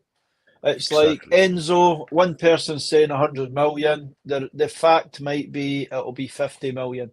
And the other side of it is, you've got the players' agents who put stories out, and then you've got the club who's trying to buy, putting stories out. So this is the thing. There's all these what some people call brown envelopes. They're just people who put information out, and they put information out for both sides. So we've got to have a balanced view of. I don't call them brown envelopes. I call them bad envelopes. Aye. So or crazy envelopes. I'll call straps. Dan, let I'll call straps, Mitchie. Dan, wait, I'll come to you. Go ahead, Mitchie. Aye. So when you're getting information, you can take it for what it's worth, but then other stories come out that are the opposite, and it becomes a bit confusing because Vivel's apparently wanting Enzo Fernandez, the Argentinian boy. So the new guy that's came in, he wants Fernandes. And what he's saying is, Declan, what the report says, Declan Rice, he doesn't like Declan Rice. So that means we're not going to get Declan Rice. No. So the reports we've always had is we're always going to get Declan Rice. But now this new guys came in. Yeah. The report is we're not going to get him. So this might all be bargaining to try and get West Ham down a bit. Or it might be a true story. The thing is, we don't know. Yeah, that's true. Yeah. Quite agree I think with all you. these boys are going to sit. You know that our new team that does all the decisions. They'll sit round the table and they'll discuss things. They'll look at Exactly. analytics. They'll look at this. Like a boy was saying, one of your panelists was talking about somebody's injuries and stuff like that. They'll look at things like that because we don't want to buy injury-prone players and spend a fortune on them. Of course. But that's why Bowley brought all these people in to do the job. yeah, You know, we 'cause can't yeah. Go on. we can't make mistakes like we've did in the past. Exactly. You know, you're never going to get a sure thing, but we have to do what they call the due diligence. We have to look into it, and things like players' attitude. You have to look at. It's like the Leal guy. He doesn't look like a dead serious guy to me. He doesn't look like a winner. You know, you get these killer winners. You know, the guys that have got the minerals. That's what we need in the team because the Premier League is a different animal. So when you're getting players in, they have to have that elite attitude. And like an Argentinian, I like the sound of an Argentinian because they've got a brilliant mentality. So Yes. that's all what I want to say because a lot of people sort of believe this report, that report, and they I live don't off believe it. nothing. Never have, never No. will. No, I keep saying that to people every day. You know, someone says, "Have you heard Fabrizio? We're gonna buy this one." I said, "Don't believe in these people. I don't believe in them. Never have. I'm like Bobby. We don't believe them. Till I see that Chelsea shirt on them, Yeah. I won't believe it. Honestly. Yeah. Yeah. Just paid me. Wait a minute. Dan, You wait said a put the minute. Chelsea shirt on, they just bought me. They just bought me and I've got my Dan, Chelsea shirt on. I know. I'll come to you soon. Great comments, Bobby and you, Michi. Let's go to Deal's final comments, Deals. What on what? On everything. What's your thoughts?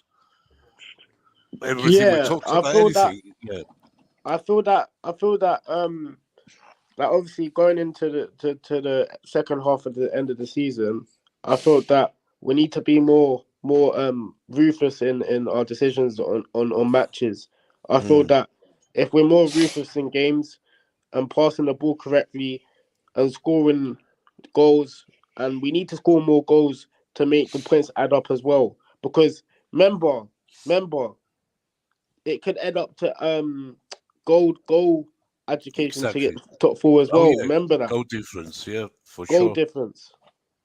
So we need to win more games, get the points up because we're in a vital. This is a vital second half of the season. We have to get top four. To get top four, we need to be up there next season again, continuously. Yeah. Great comments, Deals. Last but not least is let's go to Dan, Super Dan. I love the shirts he's wearing. You know, he's got all the shirts in the world. Dan, what's your final thoughts? Chelsea have decided a point of 1.65 million from me. I have decided for Chelsea. It's the proof of his shirt. I've just come from Coburn and wearing a Chelsea shirt. I'm now a Chelsea football player. Okay. No, basically, Come on. Basically, the brown envelopes, I call them strips, because you strip them apart and cut it to half. Yeah, you just have 50-50 because half of it, could talk shit, or some of it they could actually say that we've signed a player and he's actually wearing a shirt. So this whatever it goes with the journalists, I don't say nothing till when they're at the Chelsea Football Club, when they're wearing a shirt and they're piling joy for us. And with the team what we've got for a minute, I want to see them doing well. instead of thinking about who we're getting in January, because it's so much pressure. Because we've all talking that we're going to get Yeah, Casado, we're going to get all these players in, but we true. haven't seen none of it. We haven't seen none of this yet. And there's the centre back we got from Morocco. Honestly, I don't want him in because he's an injury prone. I see the stats, what he's like, and it's going to be a waste of money. And Kunku's for the summer, so we've got him in, so that's good news, right? But we have to wait and see in January. Todd Bowley and a team, the new director, are seeming to be really good of doing their jobs at Chelsea Football Club to bring in. But for my concern is, I want a team that's going to play a team, spend wisely, but don't spend on crap. Because I Yeah, want to see us finish top 4 this season, and we if we have can to. spend Yeah, it, be if great. we do, Be yes, great for Potter. If he does that, he's going to have all yes, my support in the world. It'd be a yes, great and achievement, you know. And we want a manager. We don't want to keep foreign managers. We want to keep. no, We want to have a consistent manager for. We of course we haven't do. had that for so many years. No, Yeah. we So haven't. yeah. Carry on, Dan. What you So were saying? so Ed Day, we're gonna give Potter what he wants, let him see what he does, and we need a manager, not keeping sacking managers off like every 5 minutes, because it's just one of them things. My deals and everyone, we won't gonna let the rivals laugh about us, but at the end, we know our Yeah. Chelsea Football They Club is won't be gonna happen. laughing. They won't be laughing when we're going to play them again. Watch. Yeah, Yeah. Exactly. yeah, Exactly. exactly, Yeah. exactly. So we're up the Chelsea, we're up the Minerals, we're at Chelsea Okay. FC. Come on, you Blues! Come on, you And on that, Blues! thanks, Dan. Yeah, thanks. Thanks a lot for all of you. You know, you come on here, Bobby, Max, Dan, Deals as always, and Certify always with me. And thanks a lot for our new member here, Michi Boy Blue. I'll change your name Thanks for to inviting me on. Michi Boy Blue now. You Michi, you're a cheating great graduate. bastard! He's a cheating Dan, bastard. please hold on. Yeah, great. Thanks for coming on. Yeah, I'll it's be been a inviting pleasure. you on every show. You know, we're like a family here. I know Yeah. Bobby for a few years now, and Max, and Certify is the youngest member, but he knows about football. You know, he's very young, but he talks good. Deals is the same, and Dan, you know, he loves Chelsea so much, he makes me cry, really. Yeah, no, it's true. Yeah. Yeah, so thanks a lot for all of you. The show wouldn't happen without you. So I can't say anymore. Yeah, so with that, I'm going to go out and let's say thanks to everyone who watched us, people who came in the chat.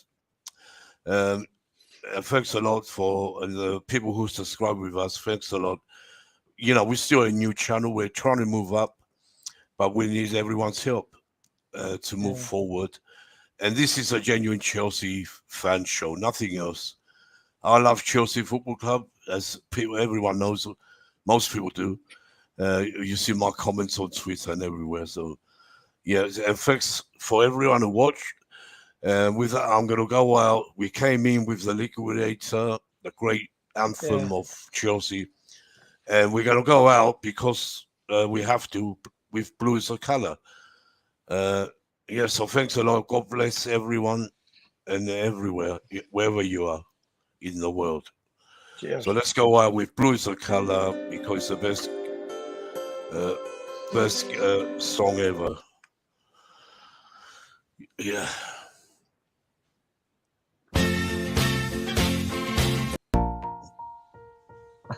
What's happened there? God, something touched. You're not a DJ, are you?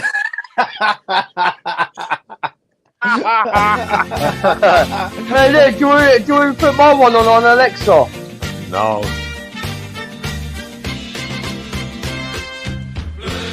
Blue is the colour. Football is the game. We're all together. We can't even hear it. We can't hear it. Are we singing it? A song for the start and wings. It's Chelsea. Chelsea is our name.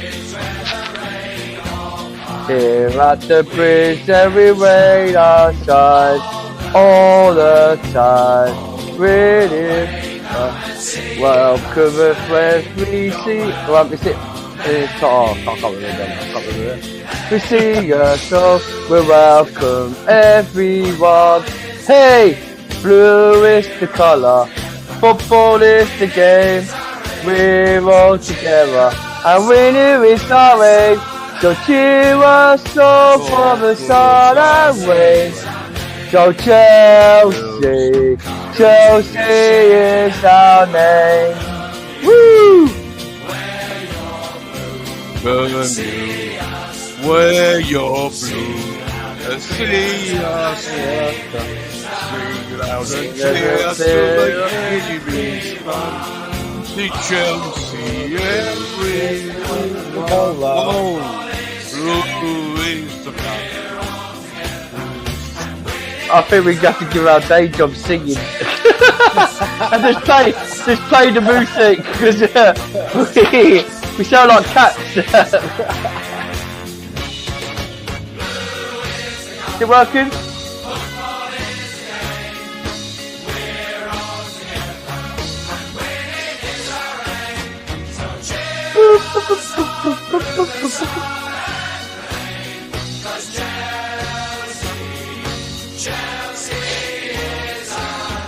Oh, Rich, I was playing Nick and Dills. Know that we're ready so but we're waiting forever. Always blue, we're ready to never. And when we're Chelsea, when we're beat to Chelsea, Chelsea.